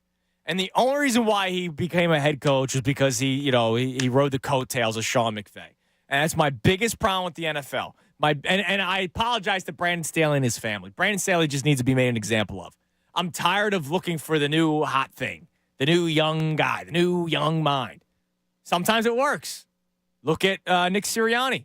It's worked out pretty well for the Eagles. But sometimes there's other candidates available, and they go, no, pish posh. No, we need new. We need young. He was terrible. And he was supposed to be some defensive genius, giving up 63 points to Aiden O'Connell and the Raiders last night. Guy should have been fired last year. And you know what? He was given the opportunity to fire his coordinator, so he kind of does deserve it. The round of applause today. He fired people last year because of his own ineptitude of being a good head coach. It's a big day in the history of the NFL today. Yeah, part of the carnage, also the general manager getting fired, too. So, cleaning house in Los Angeles. Nearly said San Diego there. Los Angeles. Yeah. Now, here's the deal. So, what's next? They have Herbert.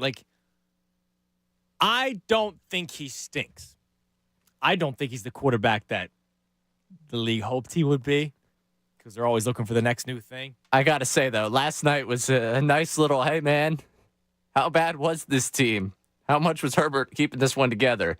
Yeah. Then again, true. it's Easton Stick. Easton Stick. No, while we're throwing out the no disrespect clause to what we're saying here, it was Easton Stick, and that was brutal to watch. I did not catch the first 42 points of the game put up by the Raiders. I was working the other gig, but when I got home and after the Flyers had taken care of business, I went over for the second half of Thursday Night Football, and watching Easton Stick try and navigate them down by 42 was difficult. You're a football guy. At very least. Oh, yeah. Well, I had to watch it. I mean, first there's a scoop and score. He fumbles. Raiders take it back for the touchdown. Then he throws a pick six. I mean, this is good theater.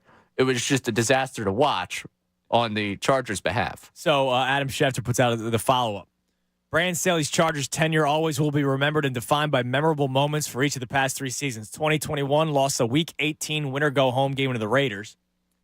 Remember, they could have tried to play for the tie. They would have both made the playoffs. That's right. But he was too macho, or not too macho, too, I'm smart, I'm going to take care of business. And they lost the game. Then last year, the playoffs, they're up 27-0 to the Jags. They lose 31-30. And then, of course, yesterday, 63-21. It's terrible. I mean, it's just my problem with coaching. They're always trying to find the next new, young, hot commodity out there. And then they hold on to him for years. He was a disaster, and he was playing Madden out there. It'd be 4th and 8 on their own 20, and they're going for it. Like, that's dumb. Oh, God. All right. Tim McManus will be joining the show coming up at 12:30. But other than that, we continue the Sixers conversation. Santino checks in with a list of names he'd want the Sixers to go after. I'll give you those coming up next, and your calls right here, 97.5 The Fanatic. Fanatic Sports Update.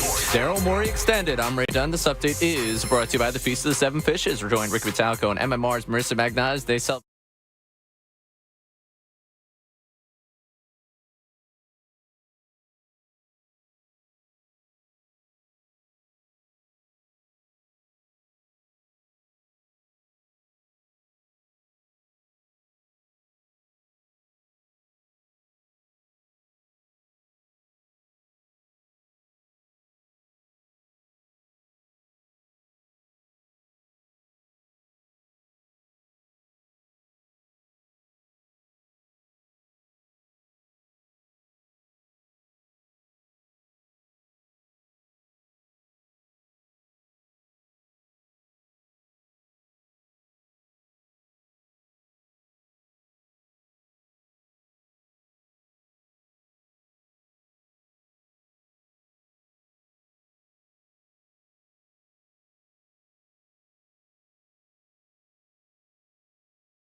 hour brought to us by Service First Heating and Air Conditioning.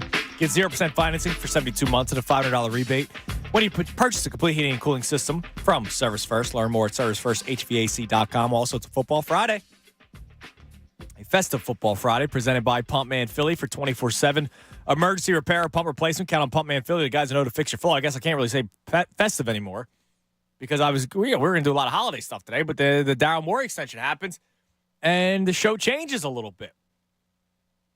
So I got a tweet during the break from Santino right before the break, the players he'd want to trade for. A couple that we mentioned, Lauri Markkanen, OG, Malcolm Brogdon, Buddy Hield. Everybody loves Alex Caruso. Herbert Jones, Sadiq Bey, Rory Hachimura, and I was about to use the extremely inappropriate nickname of Jonathan Kuminga. I didn't use the nickname because I don't know who's listening. You know the nickname, I imagine. So the people they're talking about the trade for, huh? Yeah. Amazing. All right, so coming up at 12:30, we will get back to football because Tim McManus will be joining us. But what I wanted to do, because one of the things I'm going to ask Tim about is the locker room. Because all of a sudden, you start hearing whispers. So I'm going to we're going to go chronological order here. We'll start Sunday. Eagles lose to the Cowboys in what I thought was the game that we would find out what this team was made of. Not because of talent, but based off of, like, this locker room and can they get together and band together and bounce back and win. Because if you think about it, you just got obliterated by the San Francisco 49ers. This is your chance to bounce back. And even if they lost, but it was a legit football game, just an NFC East battle. No, they got blown out. Their only touchdown came on the defense. So here was Fletcher Cox after the game on Sunday talking about whether or not this team is built to come together, right, as a unit and bounce back. Hard getting our way out, so it's one of the things, man. Tough, 2 in a row. I think the biggest thing for this team now is, really find out who the dudes are. And that's always the case. I've been part of teams where the dudes in the locker room do something about it, and I've been a part of the team teams where it kind of crumbles. But now it's time to see the real leadership, the real players, the guys that's elite on this team, myself included, step up and do something about it. Get this team, another win. So that was on Sunday. This was right after the Eagles lost. This is Fletcher Cox at his locker. And, again, I thought that message should have been said after the Niners game going into this Cowboys game. But, okay, 2 straight losses. It was scary that he said, I've been a part of teams that have rallied together. I've also been a part of teams that have crumbled. So the question is, which is this team? And he even asked that question kind of in that clip there. Now, Monday happens, and we're doing the show. And Derek Gunn reports that he spoke with a player who remained anonymous. And this player on the Philadelphia Eagles complained about the Eagles' offense becoming too predictable and comparing it to the Cowboys' offense and how, look at all the things that they do, and we're just so predictable. That's why we're having all these issues. So Fletcher Cox on Sunday says, let's figure out who this team is, see if we can band together and rewrite the ship. One day later, you have a player speaking out anonymously. Tuesday, I asked Jeff McClain about it, and Jeff McClain then brings up his own example, not about the offense, but about a player on defense. I mean, I'm sure players are frustrated. I got Josh Sweat alone in the locker room after the game, and he kind of he sounded off a little bit, but he was very much expressing his frustration with himself and with the pass rush, and not pointing fingers directly at anybody. But he said that there's kind of like a dynamic in terms of everybody doing their job and doing it for the team that appears to be missing in the rush. And, when you start hearing that kind of stuff, you start scratching your head and you're wondering, okay, what's going on here? Are guys, being selfish? Are guys not wanting to play for Sean Desai on that side of the ball because the scheme isn't working? I think that's generally what happens when things aren't going well. I think there's enough leadership in that locker room to keep things tight. So he believes that there's enough leadership, which I do too. Look, Fletcher Cox, Brandon Graham, Jason Kelsey, Lane Johnson. That's no joke. And then you have me at quarterback, the 25-year-old going on 60. Right? Jalen Hurts is a vet. Okay, that's how he acts. So he believes that, but Josh Sweat is basically insinuating that there might be some players playing for themselves and not for the team at this point and not doing what they're supposed to be doing. The defense has obviously had a lot of troubles the last couple of weeks. So speaking of Jeff McClain and speaking of Tim McManus, who will be joining us in 4 minutes, they both asked questions back-to-back. Tuesday with Sean Desai. McClain followed up with Desai about what he kind of got from Josh Sweat. And then you'll hear McManus ask a question about cornerbacks talking. Sean, after the game, Josh Sweat said that he's not used to our group not taking care of each other when it comes to pressure. Do you think that there are players not playing team defense and being more concerned with individual performance? I don't have that sense. And I think the big thing is obviously after a game like that, it's a frustrating loss, it's a frustrating way to go. And we all want to get better. We all want to push to pull together and get better. And we're working our tails off to do that. And, the bright spot, I know sometimes it's hard for you guys to see the bright spot, but the bright spot is that, we've been there. We played some really good football games and some really good parts of games and done really good against some offenses. And the last 2 weeks are not our standard. And we accept that and we know that. And we're going to lean back into what we really believe in ourselves and our standard. And we got to go back and achieve that, from a coaching standpoint and a player standpoint.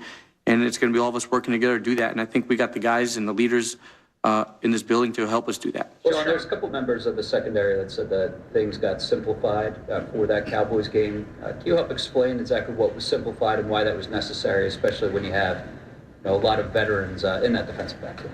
Yeah, I think probably what they meant, and obviously you got to ask them exactly what they meant, but probably what they meant is that we're just trying to really hone in and be able to hang our hat on something that the guys can feel confident and go out and play with, and because ultimately that's the most important thing, is making sure from a schematic standpoint we've got enough answers and that the players have the answers on the field that they can go adjust to and respond to whatever an offense is giving us, and I think. We did a good job of detailing that out last week, and we had some spots that were really effective at, and obviously some spots that we weren't, that we got to continue to improve upon, but we'll continue to build. Now, the beauty of having Tim McManus on in 2 minutes, I can ask him right off the jump. Was that the cornerbacks complaining that the defense was simplified, or is that just what they said? Like, this is what we did. Were they upset with it? Because let's face it, it didn't go well. Slay had a decent game. Bradbury did not. Bradbury was terrible. And then, you had your issues with Keely Ringo grabbing the face mask on a pass interference. You get 2 personal fouls pretty much. So all of a sudden you're starting to get the whispers. And it's scary that it's only been 2 losses, 2 very bad losses, 2 losses in 2 very big games. And now all of a sudden you're starting to get the chirping out of the locker room. And I know a couple of players spoke about that this week, that they're trying to, end that immediately before it becomes a bigger issue. And hopefully it was ended. And hopefully Monday you get a victory and an impressive victory, because we know that winning heals everything. But if it's a win and it's a dicey win, I don't know what people are going to be saying. So hopefully a victory on Monday, and one that everybody's happy about, maybe rights the ship a little bit. So let's head to the Comcast Business Hotline from ESPN.com. Always love talking to him, the great Tim McManus. Tim, happy Friday. What's up, man? What's up, dude? How you doing? I'm doing great. So I want to talk to you about the locker room first, before we get into some of the issues on the field the last 2 weeks. Right before we brought you up, I kind of went chronological order this week, starting with Fletcher Cox on Sunday, talking about how, we'll find out next week what this team is made of. I've been a part of locker rooms where we've banded together after bad times. I've also been a part of locker rooms that have crumbled. Then Jeff McClain told me on Tuesday that he spoke with Josh Sweat, and Sweat kind of insinuated that, maybe some guys are playing more so for themselves than for the team at this point. And then in the press conference, you asked about the cornerbacks and the corners who have said that it got simplified for the Cowboys game. Was that a complaint by the corners, or is that just something that they said after the game? No, I don't know that was a complaint necessarily. I think it was kind of a statement of fact of, things got simpler because my understanding is it was basically like there was a lot of calls like within. So it's not like there was a lot of defensive calls, but within each defensive call, there's like a lot of respect of like checks, and I think that was simplified to a certain extent. But the overall state of the locker room is what you're asking about. Yeah. I forgot to mention the D Gunn report too of the anonymous player complaining about the predictability of the offense. Yeah. So here's what I'll say about the state of the locker room from my vantage point. I think it's teetering. I think that this is a very important game because right now, obviously, another comment. Let's go to another comment even before, like after the first loss to the 49ers, where Fletcher Cox said the biggest thing is that we have to all stick together. That to me felt a little bit weird because it's like they're 10-2 at that point. It's like, why are they already talking about sticking together? So obviously things that have gone very poorly on the defensive side of the ball. There's like some inherent problems that I don't know is going to get a quick fix. And then offensively, as we know, they have sputtered. And when that starts to happen and losses start to pile up, that's when everybody starts questioning things. And so for me, this is a very, very important week. If they go on the road and take care of business against the Seahawks, I feel like everything kind of smooths out. People can say, all right, bump in a road, control our own destiny, still have the number one seed within grasp. Let's just bear down and let's stay the course. If they lose or if they get blown out, then I think that's where the questions get louder. The rumblings that you already seem like you're starting to hear are going to, I think, bubble to the surface more, and tensions are going to increase, and it has the chance to fall apart. If you were to guess, is the teetering in terms of questioning the coaching and the schemes and the play calling, is it teetering amongst players? Like, where exactly are we potentially teetering right now, Tim? Well, I think at this point it's everything. Like, you start to question, especially when you get two like really bad losses. That's where obviously a very talented group starts asking questions and maybe starts forming, opinions. And so, as we know, there's a really good leadership group in that room, Andrew. And I think that there's going to be a big rallying cry to make sure everything bands together, to make sure that people don't start, going astray, that the common denominator is focused on being a collective unit, pulling out wins as one. It just becomes harder when the losses start to pile up. But this is unique, I will say, because this is a 10-3 team, so it feels kind of weird to be sensing that that they're in a fragile state. And I know that that comes off as strange. And if they go and they rally and they beat the Seahawks, they're gonna call anybody that suggested otherwise an alarmist and say, we were together the whole time. But I'm just telling you what I'm picking up. And what I'm picking up is that this is an important week. I just wonder, like, where this would have even started. Like, doing sports talk radio every day, Tim, I talk to the fan who says, I'm glad that they're 8-1, but, right? And that's what we also do for a living. You do it as well. When you cover the team, you point out some of the areas where maybe they need to improve if they want to be a legit Super Bowl team, if they want to make this deep run into the playoffs.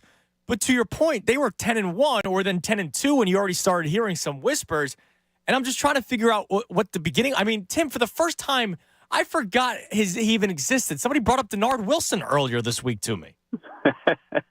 Okay. In what context? Like, they shouldn't have gone with Desai. They should have gone with Denard Wilson because the players liked him. Remember, there was a lot of people that are upset when they left. Like, I didn't realize that there was potential turmoil bubbling from before the season started.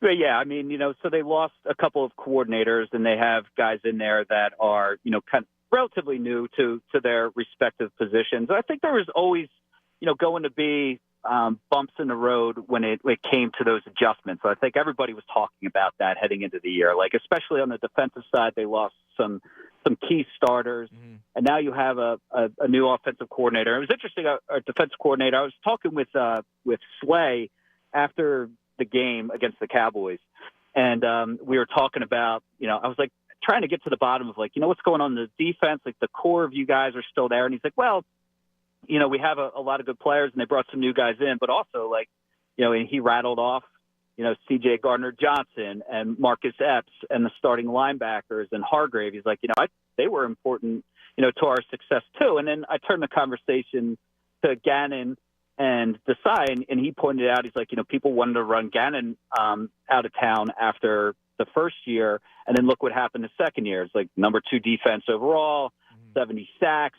You get to the Super Bowl, and he said, so it may take some time, for it to happen that way for Desai. And then he quickly followed up. He's like, but we don't have a lot of time. And so that's, kind of what we're looking at here. Now, they don't have a lot of time to fix things defensively, but I will say this, Tim, and I would love your opinion on it.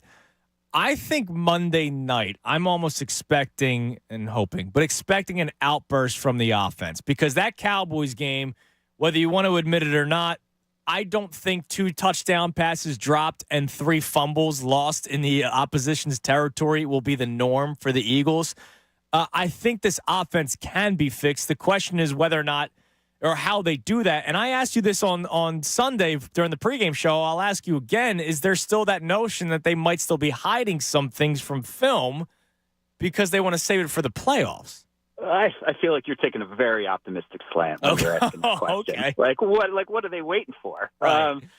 Getting the number 1 seed is so important. Like if you remember, like when Howie Roseman talks about this kind of stuff, it's like just getting in, is not really enough. Like if you're looking at how do you win Super Bowl championships, like the way to do it is to get that top seed. So I don't think they're leaving anything like intentionally in their bag. Like when a team tells you over and over again who they are, you have to believe them. And when it comes to, like, are they going to right the ship on offense? Like, that's the side of the ball, obviously, where they have a better chance of doing it. The talent is there, offensive line, quarterback, MVP candidate just a couple weeks ago, really good wide receivers, tight end, talented backs, the whole thing. They have what it takes. At the same time, I don't know that I'm expecting like this drastic change to be happening on offense either, where, Sirianni, like when he's asked about, like, he's not like he can turn into a motion team overnight. He's still going to be, leaning, I think, on one-on-one matchups for the wide receivers. I think it's still going to be pass first in their mind. They're not, and they keep talking about doubling down, not necessarily about making big overhaul changes. And so I'm still a little bit skeptical. Like, I'm very curious to see what the product is on Monday night. Very curious. I mean, is it possible that they get corrected and they just have this offensive outburst? Yeah, it's certainly within the realm of possibility against at least an average run defense and a Seattle Seahawks team that could be taken. But, I'm not banking on it right now. Tim, last thing before I let you go, I appreciate your time as always. The second question of the press conference yesterday for Nick Sirianni, I thought was an interesting question, and Nick Sirianni completely misunderstood the question and did not give an answer. So I'm going to have you answer it, Tim, okay? The question was, you have had success on offense over the last year and change, obviously all of this season as well, but the last 2 weeks haven't been good. So how do you balance continuing to do the stuff that has worked in the past, but also making the adjustments in terms of maybe teams have figured some things out? That question was asked yesterday. I thought it was a great question, and then he talked about criticisms and didn't answer the question at all. So, Tim, what has worked well for the Eagles this year on offense, and what other things do you think they can implement more? Yeah, I mean, I think the talent has really carried the day. I feel like, A.J. Brown and Devontae Smith just being excellent at their jobs has really helped. I feel like, Jalen Hurts being able to make off-schedule throws or some, brilliant precision on-time throws have helped. I think the fact that you have a really talented offensive line, like these kind of things have allowed them to rise up in these occasions and pull out more wins than losses. I mean, they've trailed in each of the last 6 games, and yet they're 4-2 in those games. The flip side of that is that the game plan hasn't been good enough. Teams seem to have a beat on what's happening. They've been able to defend it correctly, and it's not until adjustments are made or Jalen Hurts goes into playmaker mode that the offense really comes alive. And so I think that, it falls on the coaches they can't just rewrite who they are or what they do, but they can recognize, some tendencies that they have. I think that they can get better at creating opportunities for the wide receivers instead of making them fight for every inch and every yard. I think that they can help get them open as opposed to just relying on them getting open. I think that even though, of course, they want to look at A.J. Brown and Devontae Smith and Dallas Goedert as the primary three targets in the passing game, as well they should, it doesn't mean that you forget about DeAndre Swift. I feel like he needs to be more of a central figure in this offense, and they have to start doing that quickly. And I think that's also because, Andrew, they can't leave the defense hanging. The defense, very vulnerable right now. You can't have them on the field for 70, 80, and 90 snaps. Mm-hmm. You can't do it. And so they need to play complementary football. I think that's a big part of realization that they absolutely need to have is that the defense is in a bad place right now. We have to help them out. And the offense can do that by making some adjustments. And part of that is starting to lean on the ground game and DeAndre Swift more. Tim, I think you would be great at holding press conferences as the head coach of the National Football League. There is a job open if you want to go to the L.A. and take over Brandon Staley. Southern Cali doesn't sound too bad. Doesn't sound too bad, especially right now as it's getting colder out there. Tim, thanks, man. I appreciate it. Tremendous job as always. Always love your work on ESPN.com, and we'll talk to you again next week. All right, my friend. I'll talk to you. There he is, Tim McManus on the Comcast Business Hotline. All right, coming up next, final hour of the show. We'll reset everything that we've had going on today. Opened up with an Eagles conversation about evaluation. Things turned when the news came out that Daryl Morey signed his extension with the Sixers through the 2027-28 season. I'm happy with the extension. I don't know what you would have done had you not, and you moved on from him. Everybody said, oh, he stinks. Get him out of here. Who? Who are you replacing him with? You? I think this guy's pretty damn good. He has made some trades to get out of some crappy situations. So we're going to continue that conversation next. I still have the holiday GOAT list that we're going to get to. And a question about the defense that I have. Not the defense, but Sean Desai. And whether or not he gets too much heat. I'll explain what next, coming up right here, 97.5 The Fanatic. If you're looking for the perfect gift this holiday season, well, our friends over at Family Company Jewelers in Marlton, they have got you covered. You have 10 days, okay? It's December 15th, fellas. You have 10 days. They just released a special holiday item that is the perfect stocking stuffer for any woman on your list. The Love You to the Moon and Back necklace features a crescent moon and a star design. It's available in 14-karat white or yellow gold with inset diamonds, and it is available for only $284.99. And this thing is beautiful, right? And it might go, oh man, it's a couple $100. Well, if it's your love of your life, then come on, man, let's go. Also, it's the Love You to the Moon and Back necklace. It's not like the Love You to the Christmas tree and Back necklace. She can wear this thing all year long. So if you don't want to, if you're afraid you don't know what to get her this year, this is the gift that she'll absolutely love. She'll be able to show off all year long, and it's one that won't break the bank. Show her that you love her this year with the Love You to the Moon and Back diamond necklace, only available for a limited time while supplies last. Don't wait until the last minute. Get to their showroom on Route 70 in Marlton, New Jersey, and check off everyone on your list. If you can't make it into the store, you can always shop online at FamilyJewelers.com. Family Company Jewelers is South Jersey's holiday diamond destination. Fanatic Sports Update. Morey gets an extension. I'm Ray Dunn. This update is brought to you by Tullamore Dew Irish Whiskey, the original triple distilled, triple blended, and triple cask matured Irish whiskey, because when it's game time, it's Sully time.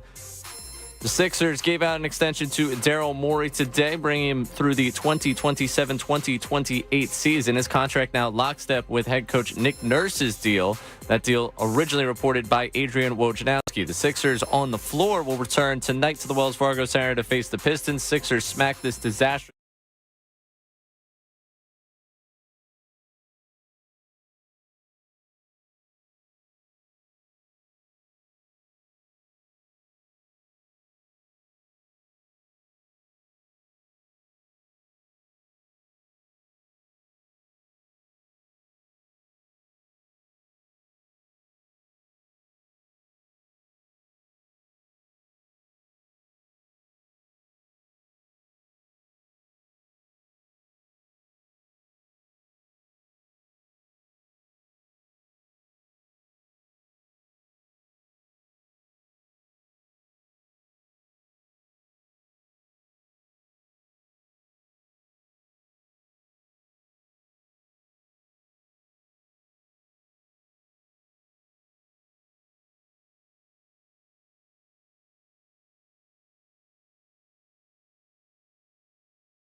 in the show.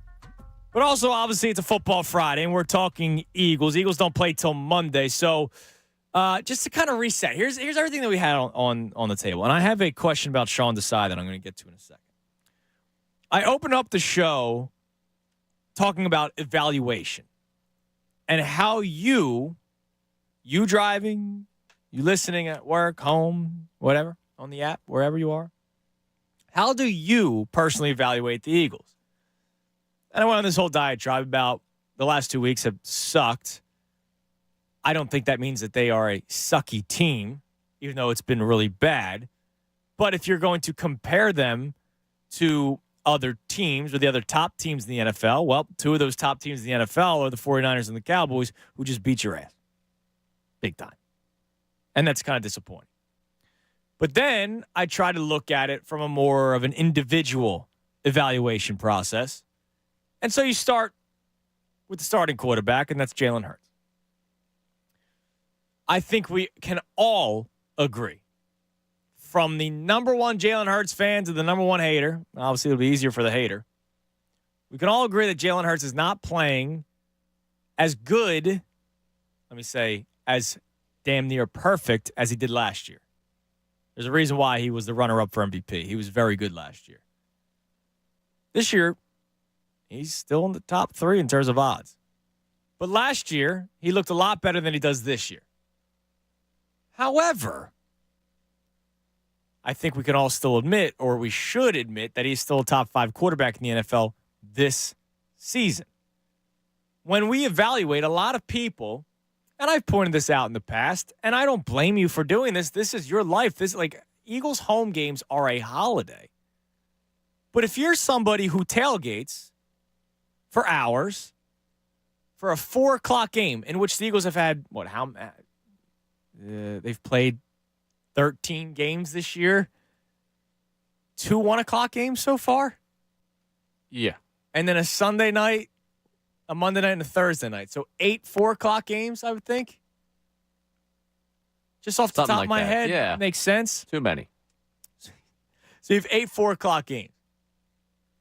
That means, especially if they're at home, you're at the lots at 1 o'clock, if not before. You then go into the game, and then by the time you get out of traffic, you miss the first half of Sunday Night Football. You didn't really watch the rest of the league. And I'm not saying it's wrong of you. You're doing your thing.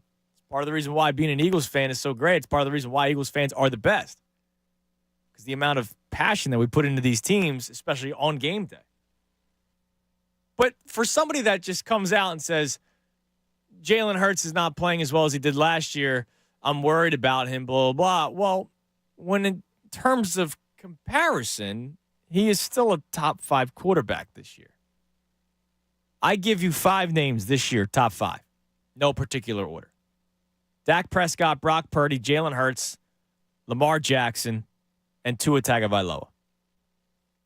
I do not have Patrick Mahomes. I do not have Jared Goff. I would go Mahomes still over Goff. Now, let me make it clear, in case somebody's about to drive off the road, Patrick Mahomes is the number 1 quarterback in the NFL, not a 6th or 7th quarterback in the NFL. But I'm saying in terms of how they have played this season, Jalen Hurts has still played as one of the top 5 quarterbacks in the NFL this year. Nick Sirianni, starting to get a lot of questions. His team is still 10-3, which is tied for the best record in the NFL. You can't just ignore that, especially when you had a head coach fired who has all the talent in the world in Brandon Staley. We talk about talent all the time, right? Jalen Hurts, look at all this talent. Of course it's easy to be a head coach. How come it wasn't easy for Brandon Staley? It's funny how the narrative changes, right? Nick Sirianni has all the talent in the world. Look at that offense. Of course they're 10-3. Anyone could coach that team. Brandon Staley has Justin Herbert, all those weapons offensively, great defense, or at least defensive players. And he gets fired. And has been a monster disappointment over the last 3 years with all the same talent. The narrative that Jalen Hurts, and we've talked about this a couple of times as well, anyone could play quarterback on the Philadelphia Eagles. But you don't hear that narrative about Brock Purdy on the 49ers. You made that point a couple weeks ago, Ray, and it was great. You're spot on. The narrative changes. Some of it is national media hate, but some of it is our own self-evaluation because we're so focused on the Eagles that we don't really see what's going on around the rest of the NFL. So what I wanted to start off the show with today was evaluating the Eagles and where you really think they are. Because I don't think they're out of a top 10 team like we had to call it the other day. I would think, Ray, you would even think that's a bit ridiculous, even though you're kind of down in the dumps right now with the Eagles. Oh, yeah, it's ridiculous. Yeah. That was a lot to take in. I mean, as down as I am on them, I'm not taking them out of the top 5 teams of football. It just means he said top 10. Yeah. Out of the top 10. I'm just down on this stretch. Yes, the stretch has sucked. This is my personal gauntlet. We want to talk about their 6-game gauntlet. Oh, dude, it's been a gauntlet for all. But even the games they won was very stressful. Yes. Yeah, no, but this is my personal gauntlet. Getting past Seattle, I think I'll start to see the sunshine again. Yeah, because you've been on this since the schedule came out, the Seattle game being tough. Now, hopefully they can bounce back. But in terms of self-evaluation, where are the Eagles right now in your mind? And I want you, even if you don't look at the rest of the league, I would like you to try to think about where the rest of the league is at. Because if you think the Eagles have problems, there's a lot of teams with a lot worse problems. But I know that you're an Eagles fan and you focus on the Eagles. That's the team that I care about. That's the team that I want to be damn near perfect. I get it. But there are other teams with other issues, if not more issues. Sixers' reaction to the extension of Daryl Morey, I'm happy for it. I'm happy that he will be here long term. I thought Kyle Neubeck put it great on Twitter. It's stability that this organization has not had in a long time. And he has been successful with the moves he's had to make. Has he put himself in some of these situations, like trading for James Harden? Of course, but who else were you going to trade for? Everybody keeps on talking about Tyrese Halliburton. Revisionist history. He made the trade for James Harden. It actually worked. It was very good last year, and they were 5 minutes away from moving on to the Eastern Conference Finals, the thing that we've been coveting for a long time. And then they bleeped the bed. It's not Daryl Morey's fault. And so he moves on from James Harden, trades it to the team he always wanted to go to, and got back a good haul in which he can use assets to either get another star for this team or, based off of his evaluation, you know, the best show ever does the word of the day. Evaluation seems to be ours. Based off of Daryl Morey's evaluation, what he wants to do with this team, and maybe he can get, instead of like guys that are on their way out of teams, maybe he can actually make a trade to entice a team that doesn't need a player anymore and really makes this team good. Now, my question about Sean Desai, and then I'll get to the phones at 610-632-0975. Is Sean Desai getting too much heat for the last 2 weeks? The reason why I say this is, Ray, you said something that I knew. I always like talking about this. Every once in a while you know something, but then like when you read it, it's like, holy hell. Or when you hear it, you're like, oh my God. So yesterday we kind of talked about Sean Desai because we played his press conference earlier this week. And we were talking about like TJ Edwards and like that was a big loss for them. Talented middle linebacker. They weren't going to pay him. They weren't going to give him the money that Chicago gave him. He also went back to his hometown, which we ignore. But you lost TJ Edwards, who was your middle linebacker, one of your better players defensively last year, and also your signal caller. It's a pretty big deal. You're now relying on Nakobe Dean, who's unfortunately hurt. You also lost Chauncey Gardner-Johnson. And then you go, and Marcus Epps, and Kazir White, and Javon Hargrave. So if you think about it, you highlight the freaking middle of the field. Hargrave, defensive tackle. TJ Edwards and Kazir White, your linebackers. And then your safeties and Chauncey Gardner-Johnson and Marcus Epps. Reed Blankenship wasn't the second safety last year. He was the third. He had to play second safety every once in a while because Gardner-Johnson missed some time. But he's your third string safety that went to your number one safety to start the season. You lost two linebackers. You lost your defensive tackle. And you lost two safeties. That's got to be hard for anybody to try to just overcome. And it's not like you replace them with better players. Forget Nakobe Dean being hurt. I don't know if Nakobe Dean is better than TJ Edwards. Definitely isn't than last year's TJ Edwards. I still hope there's a bright future for the kid, but he did nothing when he was healthy this year to make you say, oh, all right, that was good. I'm glad that he's the guy that's replacing him. You're relying on Zach Cunningham to replace Kazir White, and he's actually done a good job. But when he gets hurt, it's Nicholas Moreau. Defensive tackle, Jalen Carter's a beast. But you're relying on a rookie to still be ready to go this deep in the season. He's definitely hit a rookie wall. Also, Jordan Davis, playing way more snaps than he did last year. He may be hitting a little bit of a wall. And then at safety, like I mentioned, you go from your third safety on the depth chart to being your number one. And before you make the trade for Byard, I mean, you're cycling in Justin Evans, Sidney Brown. Who else do they had back there this year at safety? Terrell Edmonds, who they traded to get Kevin Byard as well as picks. You know, it's not like you replaced him with studs.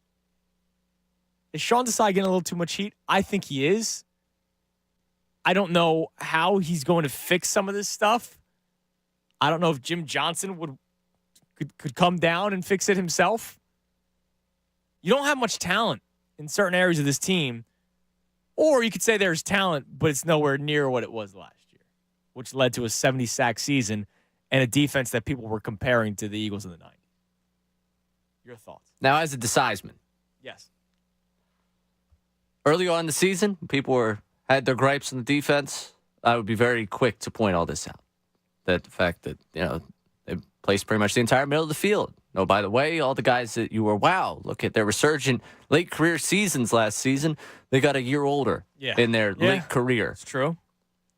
However, I don't think the last 2 weeks I can absolve the man of blame or say he's getting too much slack. The too much is the one knucklehead outside NovaCare. That's too much. Fire Desai, yeah. The criticism of him over the last 2 weeks, I think, is beyond warranted. Well, hold on. First, we'll start with San Francisco. Okay, we could go week back in time, too. But yeah, but like San Francisco, what are you doing? Like, you have Christian Ellis and Nicholas Moreau, and that's where you got beat. I got you. What are you going to do different? Listen, solid first quarter. Yeah. 6 straight touchdown drives against you. I just maybe one of those. One of those doesn't happen. Maybe one of those doesn't happen. Fair. And I get it gets out of hand, and 6 probably becomes a little inflated by there. Maybe one of those. Oh, by the way, you come out against Dallas. You don't get help from your offense, and I realize that. But what we were talking about was 11 straight drives, 12 straight drives going into the Dallas game as well. And, the week before, 34 got put up against you. I get it. Offense has not put the defense in good positions by not scoring early, by not letting them tee off, all those things, wonderful things. I just think just maybe, two of these drives. Okay. Make a couple tweaks and you'll be all right. Get a stop. Okay. That's Fair. why I think, because we talk so much about how it's a full team blame here. I think he's getting proper amount of flack. Again, save the knucklehead. I'm not firing the guy. Right. I'm not saying the guy out, but it's tough for me to sit here on the. And again, this is someone that for the beginning part of the season, anytime someone brought the defense, it was disappointed with what they're doing as, hey, the offense put him in a bad position. Oh, by the way, you've had to replace everybody. Yeah.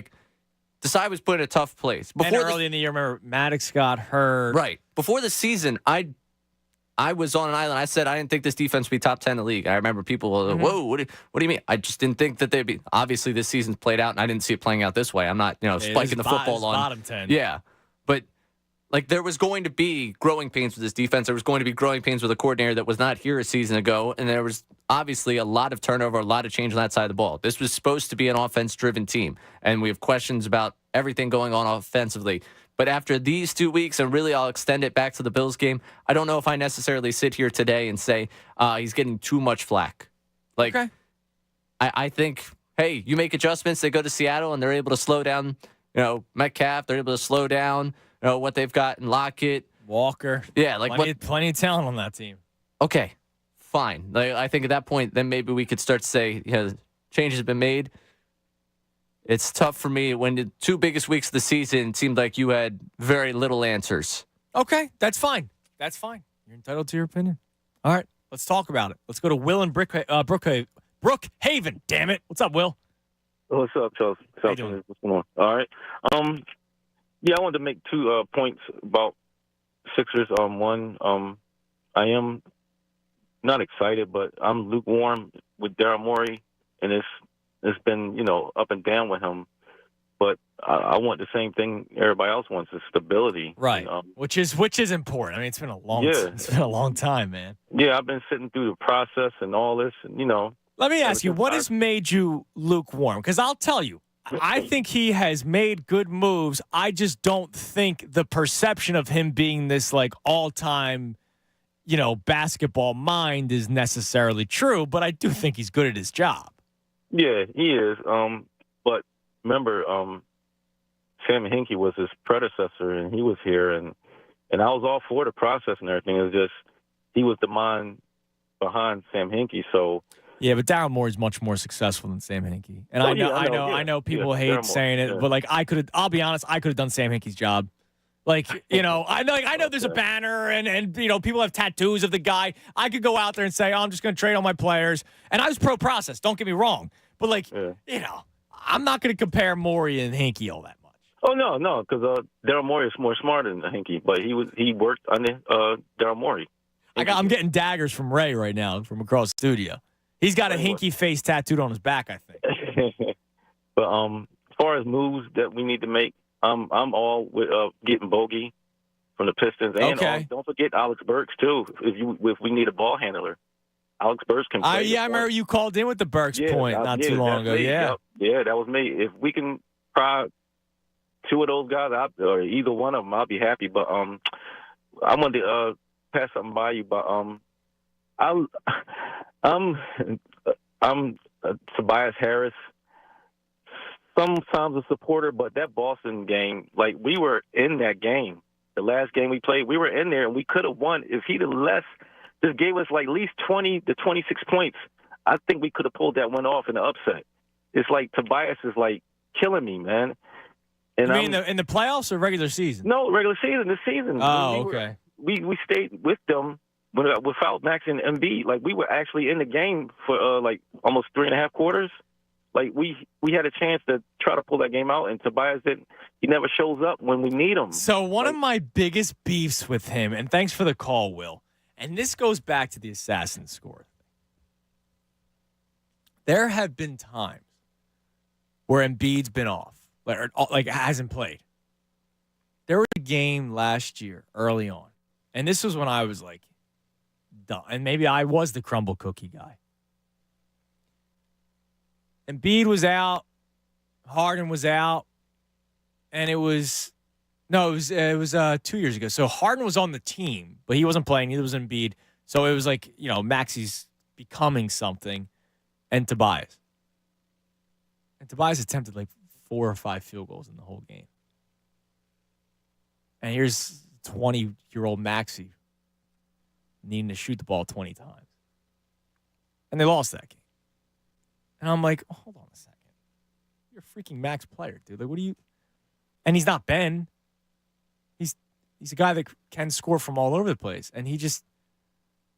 There's games where he should be more of an impactful player, and he just isn't. I had a good game last game, but, I like the guy as a person. I've had conversations with him. Very nice guy. I've said this during the crumble cookie fiasco. Casual. He is a 20-point-per-game scorer in this league, still at this stage in his career. Just not here. Not Joel Embiid. I wanted to bring James Harden back for this season, but move Tobias Harris, not for a crumble cookie, but for a wing that could shoot and score and could fit well with Harden and Embiid. I won't be sad the day his contract's up. If he stays on the team the rest of this year, I'm fine with it. I'm not saying trade him at the deadline. It's the last year, though. I no more. I'm exhausted. Fair? Fair. Is that too casual? Is that a little bit? I mean, you're a casual, Okay. but yeah. I'm not a hoops head. No, not a football guy either. So you're starting to run out of clubs to be a part of here. Yeah. Yeah. What do you got any takes on baseball you want to fire away? We can take that from you too. Who, me? Yeah. Like Phillies takes? Well, I mean, if I say anything about Nola, like I'd actually be celebrated, I think. What are you gonna say about Nola? No, just like how like I get frustrated. He's kind of like Tobias for me. I know what he can do, but he frustrates me. Okay. I think that's fair. Yeah, that's fair. Frustrating people. Got paid. Yeah. You know, they're kind of actually pretty similar. Yeah. Well, no, I look forward to year 4 of Nolan, people having the same feelings they have when Nola's there. I mean, they already have them. Yeah. I don't think anyone, soften their feelings. Oh, he's going to be here a long time. Now we have to celebrate him. I don't think that's how he might people... get a standing ovation. He's not. I could guarantee it. You can convince this town to give Trey Turner a standing. You can't convince this town to give Aaron Nola a standing I ovation. ain't convincing the squad. I said not to do it. I was right there with you. Because what if it didn't work? And hey, listen, it worked until it didn't. You needed it most. All right, 610-632-0975. More phone calls coming up next. Also, 1:30, we will do our pick segment. Eagles don't play till Monday. No pregame show on Monday because we have a Sixers game Monday night. So Monday we'll do our Bob and I. During the pregame show, we add 2 legs to the SGP at the end of every segment. We're going to do that on Monday. Oh, boy, I got to bring my A game. Yeah, we're going to build a big SGP for Eagles Seahawks on Monday. But coming up next, we'll give our picks at 1:30. And, of course, your calls as well right here, 97.5 The Fanatic. All right, guys, listen. So I want to find the tweet word for word from our man Slippin' Benny. Great Philadelphian. He said his new favorite read is Andrew Salchunas with the naturally nude pajamas. This is what I take pride in when I do my commercial reads. I speak with experience. So you trying to score a touchdown this Christmas, that is? Or this weekend? Trust me, Pajamagram's famous.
By Ferguson HVAC Line Conklin. Attention HVAC contractors for equipment parts and supplies for every heating and cooling job is at one of Ferguson's counter locations in Bensalem, King of Prussia, Pennsauken, or Westchester. And, of course, at Football Friday, that has been overtaken by the Sixers. Football Fridays on the Fanatic, presented by Pumpman Philly for 24/7 emergency repair or pump replacement. Count on Pumpman Philly. The guys know to fix your flow. We have the pick segment coming up at 1:30. I was about to say the vault because I do know something in the vault today. We didn't get to it because the news broke like 5 minutes before the vault. I'm sorry. I've been in your shoes before where you put together something and then you never end up getting to it. So I apologize. I'll survive. Blame the Sixers. They could have waited till 11:15. No, it's okay. I mean, it's, you know, the Sixers, I understand. Sometimes you get worried that my vault might be top billing around here. That's true. I get it. That's true. I understand. So they got to step in. Yeah, I mean, it's the Pistons tonight. You know, you needed something to drive a little juice. Good point. I got you. That's I got a good you. point. No, I understand how ticket this works. sales. You got to get down there to celebrate the extension of Daryl Morey. I'll be there. I will be there with all of Ray you. Dunn will be there. Let's have a night. But one of the things I know, just based off of when I was prepping and I heard you prepping the vault, and I know what the anniversary is today. The anniversary of Snowballs at Santa is today. That's true. What year was it? 1968. 68. I guess 67. All right, 68. So 55 years ago. Yeah, happy 55th anniversary. 55 years since Snowballs at Santa. A day that will live in infamy in Philadelphia sports. I was going to say. It's brought up 55 years later. Yep. Maybe we never forget, but we're never going to forget because it's going to be. People won't let us forget. Correct. So I don't really have to say, let's not forget about it because. It's still weird to me that to this day is still such a like, oh, you guys think you're good fans? You threw snowballs at Santa. Like, there have been, unfortunately, murders in other stadiums, specifically this season. But snowballs at Santa is brought up time and time again. It's one thing if, like, Al Michaels brings it up because, like, you know, it's just part of the repertoire. You know, it's part of the sheet. You know, oh, the Eagles fans are booing at halftime. They're 10-1. I mean, they threw snowballs at Santa. Somebody's had that line earlier this year. It may have been Burkhart, and now Burkhart's one of us. He's from the area, so I like Kevin Burkhart. So I like Kevin I'll let it Burkhart. slide. I appreciate Kevin Burkhart. I'm a little disappointed in him using it. Burkhart. The Eagles it was one of the games, shocker, one of the multiple games where they were trailing at halftime, and the offense was sputtering, and the fans were booing, and somebody dropped the line of, man, you know, they booing this team. Ain't won at halftime, but then again, they threw snowballs at Santa.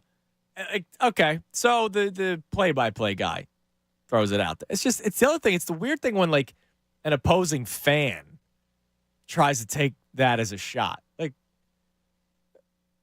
is that, first off, you don't know the story. Santa Claus was drunk, blah, blah, blah. But, like, does it really bother you? Does throwing snowballs at Santa really bother you? Like the act of doing it or the fact they bring it up? No, the act of doing it. Oh, no.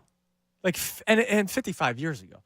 If this happened 2 years ago and there's social media and there's a video of a kid crying because Santa's getting pelted with snowballs, all right, we can have a conversation. But it's not like this thing happened 5 years ago, 10 years ago, 30 years ago, 40 years ago, 54 years ago.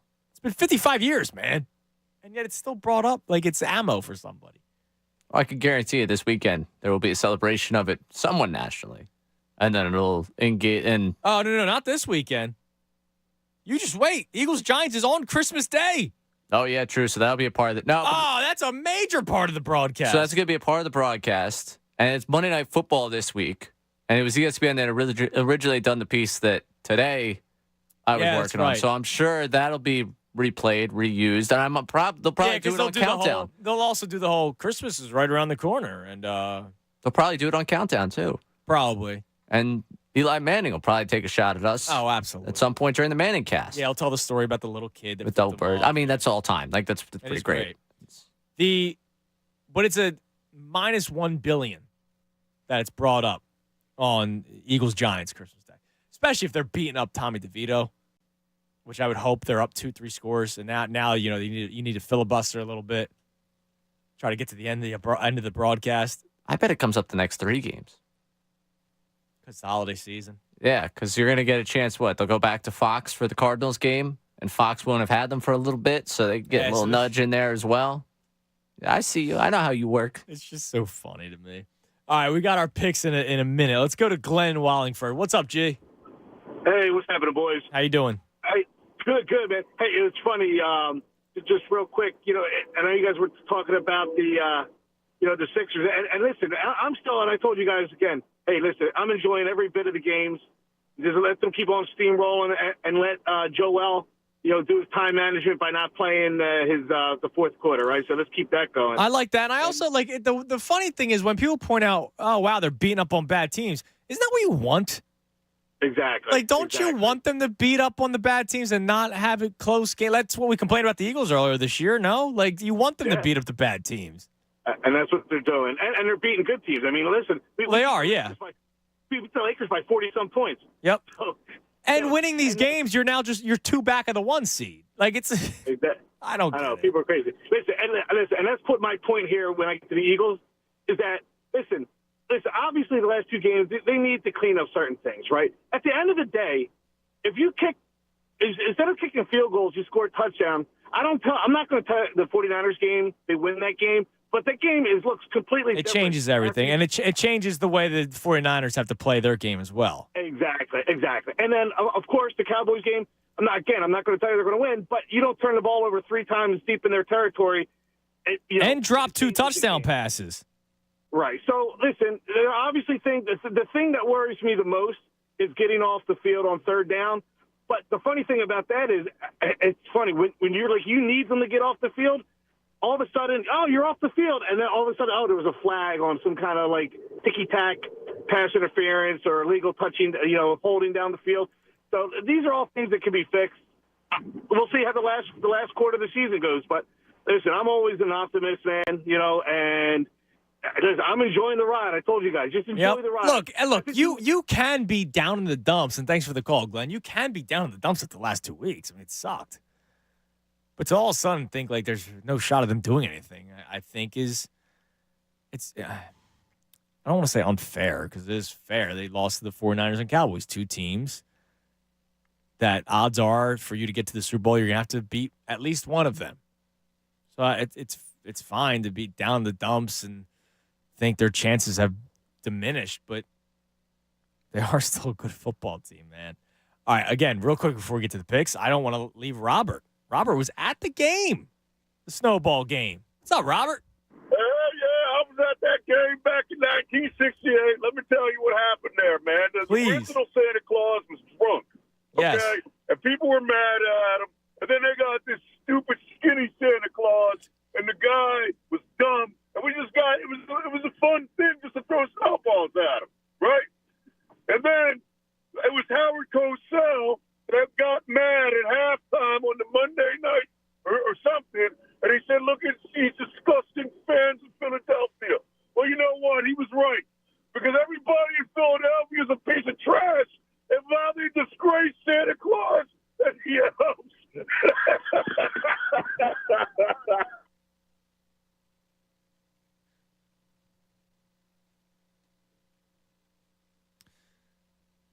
Hold on. I'm guessing that was the Power Eye guy? Think so. Because he did. I'm not misquoting him. He said Howard Cosell was right because everybody in Philadelphia is a piece of trash. That's right. But was he saying that as a badge of honor? Piece of trash? Like, yeah, I'm a scumbag. Or was that like, nah, screw you guys? I couldn't tell. I honestly can't tell. It sounded like the Power Eye guy. No, it definitely is the Power Eye guy. Now the Power Eye guy, I think, sounds exactly the same. He's from Trenton, but I forget what his name was. But it's Bob Trenton? Maybe. Robert? But I can't tell if he meant like, yeah, Philadelphia fans are trash. I'm going to go out on a limb here. I don't think he meant any of it. You don't think he was at the game? I think that we have made his weekend. That he got to say what he wanted to say He got not to be questioned. He got on the air.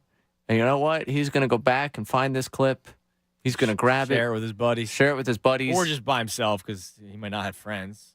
Well, You never know. You never know. Listen. I'm not being mean. He might not have friends. Yeah, some people don't have friends. If we are your friends every day and you get to call in and you do that for a minute and it makes your week. Wait, are you talking about Uncle Frank? Oh, I would never say that about Uncle Frank. What's up, Uncle Frank? What's up, boy? Oh, he didn't even hear it, did he? Where are you? You there? Did you even hear what was just said? Nah, I was talking to Damn it! Come on, man. You gotta be paying attention. We were talking about our previous caller and saying that he may not have any friends, and then Ray said it's okay. Not some people may not have friends, but they need to call into the station and we'll be your friends. And I said, who? Like Uncle Frank? And then I went to you, and you missed. There you go. Listen, I'm blessed with many friends. Don't worry about it. Yes, you are. Let me get my salutation out. Happy, fun, and festive football Friday, friends. Beautiful day. It's a beautiful day. Listen, let's go off road. What do you want to talk about today? Well, Daryl Morgan, the extension. Your thoughts? Yeah, I'm all for it. Yeah, I like the eel. I was just kidding. I relaxed on the trigger finger. So before Christmas, Andrew, how's Coop with the big guy, with Pringle? They met last year, and it was okay. But we somebody knows the big man, and the big man came to the house, so we weren't at the mall. Lower the cone of silence. Any children listening? Of course there are. Yeah. Okay. Never mind. I knew him. What is wrong with people, man? I Yes. knew him. Wait a minute. I knew him very well at my parish at St. Agnes. Yeah, he stopped by. Yeah, stopped by a few times. Okay. So, listen, let's just go right into it. Christmas movies. I got to go Christmas Carol because George Scott was just phenomenal in it. Incredible. You ever see it? No, I have not. Oh. That's why it's not even in the 5. I forgot about it, to be honest. It's the two of you. Both of you knuckleheads. Put it down and watch it. He is incredible. It's a Wow. He got zapped because he went knuckle. He offended Ray there. I couldn't do it. You offended Spider. I couldn't do it anymore. Sorry. You're all right, Spider. Uncle Frank, I'll be honest with you. You're running out of time here in the year for this MVP thing. I know you've had a great year, and you've been tremendous over the last couple of months. Year. You posed the question, what do you want me to talk about? You were not listening when we went to you. It was clear you had someone else on the other line. And then, you started to meander. You call us knuckleheads. You got your 2 minutes there. I was afraid that we were going to get at least like a 4-minute drill with you there. And somebody's got to take the reins on this. I'm sorry. We'll talk to you next week. We got a big game on Monday. I'm sure we'll hear from you then. Here's the only problem. I don't know who's close in the race. I think he's kind of unanimous at this point. We have a lot of great callers. Uncle Frank's had a great year. Yeah, but again, he's winning 2 awards. Not only MVP, but comeback caller of the year. I mean, we can put that to the people on the MVP. It's between him and the Weave, man. Yeah. It's between them two. Yeah, absolutely. Don't forget Doobies with Drew. Well, that's my guy. Don't you dare disrespect Doobies. I'm just saying, we're talking MVPs. He's had some great calls. Yeah. I'm saying credit to him. The show coming near you. All right. 138. 130-ish. Let's give some picks, Ray. All right. We start with a Saturday slate of NFL football. College football is fun and all. I love when the NFL is on a Saturday. I do. Make no bones about it. I would rather watch the NFL over college football any day of the week. And I love that the NFL is on a Saturday. Bengals at home against the Vikings. Can Jake Browning do it again? Yeah, probably, because the Vikings aren't even starting Josh Dobbs anymore. How about that? They make that trade. He has, 2 good games, wins the game. Screws me over. This was one bet. Money line. Guy doesn't know the offense. Comes back and wins it. And then it goes to crap afterward. Taking the Bengals to cover the 3. Yeah, easily. I'm not riding with Nick Mullins. No, absolutely not. Steelers in Indy, almost a pick 'em. Colts 1.5-point favorites. I will say this. Under 42.5. The Steelers defense is still okay. So, I don't see Minshew throwing the football. So, I don't see him put on these monster points. And then, are the Steelers going to put up a lot of points? It's 42.5. Yeah, no, I like the under. No Taylor. Minshew's Minshew. Steelers defense. I might go the +1.5. By the way, Pittsburgh. So, okay. Oh, yeah. by the way. By the way, Pittsburgh. I thought you said, by the way, Pittsburgh, and then I thought you choked. No, by the way of Pittsburgh. I did choke there for a second. No, I got real choked up thinking about the Steelers, Mitch Trubisky, the whole thing. All right, this is a game that confuses me. Saturday night, because the line confused us last week with the Bears. The Lions scuffling. Need to bounce back. They are 4.5-point favorites at home, but they're taking on a team still fighting for a playoff spot. That, of course, is Mr. Unlimited. Broncos country, let's ride. Traveling to Detroit, down 4.5-point dogs. I'm riding with Detroit on this one to cover. Really? Yeah. I thought you were going with your boy here. I'm not touching it. No, I think the dream is dead. I don't like it. I don't like this game at all. I don't like this line. Two favorite. Broncos defense is good. I just if the Lions offense, I don't think the Broncos offense can keep up with the team. Their defense has really kept them in ball games this year. Yeah, I just don't like this line. I don't like it. I don't want to mess with it. All right. I don't have a winner. I don't have the over-under is too high for me. I don't like that either. All right. A game I'm not touching. Your pack, Jordan Love and the Packers. This is an easy pick right here. Go back, go. At home, bounce back spot. Easily. Hey, for personal preference, I would appreciate that.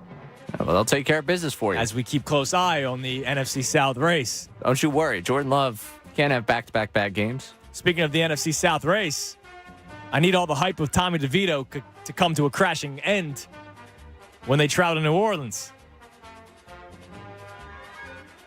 I need the Saints to win, my man. I'm not taking 5.5, but I need the Saints to win for personal reasons. Tempted by that under. It's a low total. It's a very low total. Still tempted by it. I would look at anything Barkley, by the way, prop-wise. I mean, it's the Saquon Barkley. I know Tommy DeVito's getting all this love. It's the Saquon show. Mm-hmm. It's who he's throwing to. It's who he's handing it off to. Falcons in Carolina. Falcons 3-point road favorites. I don't see why you shouldn't take the Falcons to cover the 3. Basically, because one of our cardinal rules here is not to bet on the Falcons. Yeah, I know, but the Panthers aren't even trying at this point. They're just trying to get to the end of the season. I would appreciate a Bryce Young victory. Panthers with an interim coach. No? Well, that was last week too, and the Saints actually won a game. Hey, they were doing that for you. They were doing that for you. That's right. That was for Frank. I'll take this one. I'll take the Falcons to cover the 3. No, I'm not touching that. Okay. I'm not betting on the Falcons. I said it was one of our cardinal rules. I know. One of our other cardinal rules is never betting on a Titans game, whether it's against or for. The Texans actually 3.5-point dogs, but C.J. Stroud not practicing today. Nico Collins out. Tank Dell out. I would say I can't see how the Titans don't win, but it's the Titans, so I'm not touching it. Well, Levis, man, they're riding the high off of last week. Yeah, I'll do it. Yeah, I'll do it. You're going to take the Titans? Yeah. So I'm breaking one cardinal rule. You're breaking the other. Right. Well, if this is a show of consistency. You know. Okay. I appreciate that. Yeah. You balanced us out. Right. The Dolphins 9.5-point favorites against the red-hot, one-win New York Jets. You want to do it so bad. Do what? Lay it? 9.5? Yes. Dolphins. I just don't know about Hill. Tyreek Hill's still questionable. It's one of those things I got to see what Tyreek Hill's up to. They got to win. They got to bounce back, and they're still fighting for the 1 seed. So I would take the Dolphins to cover the 10. You got to see what Tyreek Hill's status is, though. Over under 37.5. I would say Dolphins could do that by themselves, but the Jets' defense is good enough. Good defense. Dolphins' defense banged up, though. So maybe a touchdown or two for the Jets. Might be an over spot for me. 37.5. Depends. I mean, These numbers are so low. It is crazy. This year has been insane in terms of the lack of production offensively in the NFL. The Bears are in Cleveland. The red-hot Flaccos. 3-point. They signed him for the rest of the year, by the way. Yeah, that's He's nice. no longer on the practice squad, Joe Flacco, Joe. franchise quarterback Joe Flacco. Congrats. They're 3-point home favorites against the Chicago Bears. I like Justin Fields a lot in terms of props normally. Not this week. Browns defense is too good. I don't think they're going to let him run wild. David Njoku, by the way, you want to talk about props, because Joe Flacco loves his safety blanket. Agreed with the analysis there, and I can't go with Fields in this Bears offense against that Browns defense. So Cleveland. Strike one up for Jim Schwartz. All right. Chiefs are in New England, 8.5-point favorites. I am not touching this line. However, the over-under just 37. If you were doing a parlay, I would bring it down a little bit, but I do think there could be points scored. Zappy's one of these guys that he might throw a pick six, but he might also throw for 2 touchdowns, and then obviously Mahomes and the Chiefs will put up a couple of touchdowns. I mean, over-under is 37. That's a 20-17 ball game. I'm taking the over. Buy it down if you can. Chiefs minus 8.5. Just Chiefs defense is good, but Bailey Zappi is one of those wild cards. It's all right. I'd just take the Chiefs to cover this game. Rams 6.5-point favorites at home against the Commanders. No Brian Robinson. That was announced today. I do like the Rams. Rams still fighting for a playoff spot, so I'll take the Rams to cover the 6.5 against the Commanders, who are just waiting till the season to come to an end. Yeah, I would probably buy this down just a little bit. I still don't love the Rams as a team. And, Commanders, we've seen them keep it close with the Birds. No one else, really, but I'll buy it down just more in fear. Fear factor for me on that one. All right. Niners 12.5-point favorites against the Cardinals. I don't see how they can't cover. I don't see a letdown spot against the Arizona Cardinals. Nope.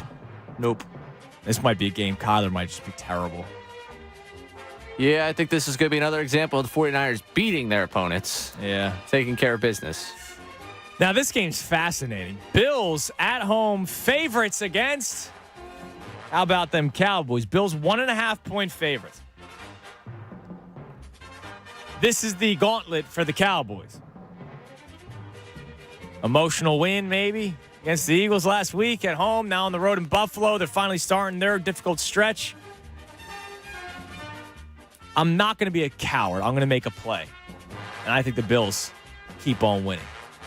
So I'm taking the Bills. Well, Andrew,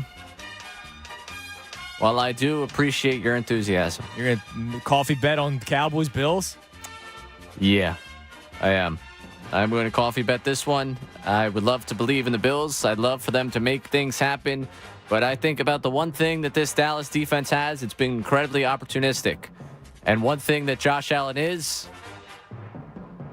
great at creating opportunities for the opposing defenses. For guys like Deron Bland? Yes. All right. And while I would love to see the Buffalo Bills take care of business and make me feel better and bring me out of this deep, dark hole I found myself in, I don't see it happening. All right. And I think the Cowboys cover the 1.5. Betting on the Cowboys. Interesting. Ravens at Jags. You did it earlier this year. Your Sunday night game. Ravens 3-point road favorites. Yeah, it's fine. I'm taking Baltimore. Ride the Ravens. Yeah. Sorry, Dougie P. All right, there's some picks. Hope everybody has some good luck this weekend. By the way, just to look at the playoff picture. So some of those teams, the Texans, they're in trouble. If they lose, they fall to 7-7. Broncos fighting still. They're 7. These are the teams that are just outside in the AFC. Texans, Broncos, Bengals, Bills. So based off of the pick segment, we have 2 of those teams winning in the Bengals and Texans. We have the Colts losing. So So that means the Steelers win. So the Steelers would go to 8-6. The Colts would fall out. It's going to get really interesting in the AFC. And then in the NFC, you think the Packers pull off a victory. Of course. If the Vikings lose, they will both be 7-7. If the Rams win, which they should, they'll be 7-7. So we'll have 3 7-7 teams. And if we think the Saints and Falcons both win, they will both be 7-7. The Bucs will fall to 6-8. So the Falcons would jump into the NFC South lead, but the Saints would be in a 4-way tie in terms of just standings. Forget tiebreakers, but there would be 4 7-17 in the wild card. Oh my God, that extra wild card team makes it much more interesting. I know people complain, they're making the worst team get in. Listen, it adds to conversation at the end of the season that ultimately won't matter. But in the meantime, it's fun. All right, everybody have a great weekend. I'm off Saturday, Sunday because there's Eagles don't play till Monday. So, Ray, what do you got this weekend? 9 to noon tomorrow, 7 to 10 Sunday. All right, well, make sure you check out Ray this weekend. Best show ever coming your way next. Make sure you listen to them all day right here on 97.5 The Fanatic. Fanatic Sports Update. War gets an extension. I'm Ray Dunn. This update is brought to you by Ritz, a taste of welcome. The holiday table is where new traditions are born and where family and friends come together to celebrate. And Ritz Crackers is always there, so make this holiday one to remember with Ritz, a taste of welcome. 76ers have given Daryl Morgan an extension through the 2027-2028 season. His deal now lockstep with head coach Nick Nurse's contract. This all reported by Adrian Wojnarowski earlier this morning. The Sixers return to the court tonight at the Wells Fargo Center to face the Pistons. Sixers smacked that disastrous Detroit team the other night. Tip-off is at 7 tonight. You catch the live call right here on 97.5 The Fanatic. Eagles head to Seattle for Monday Night Football after back-to-back blowout losses.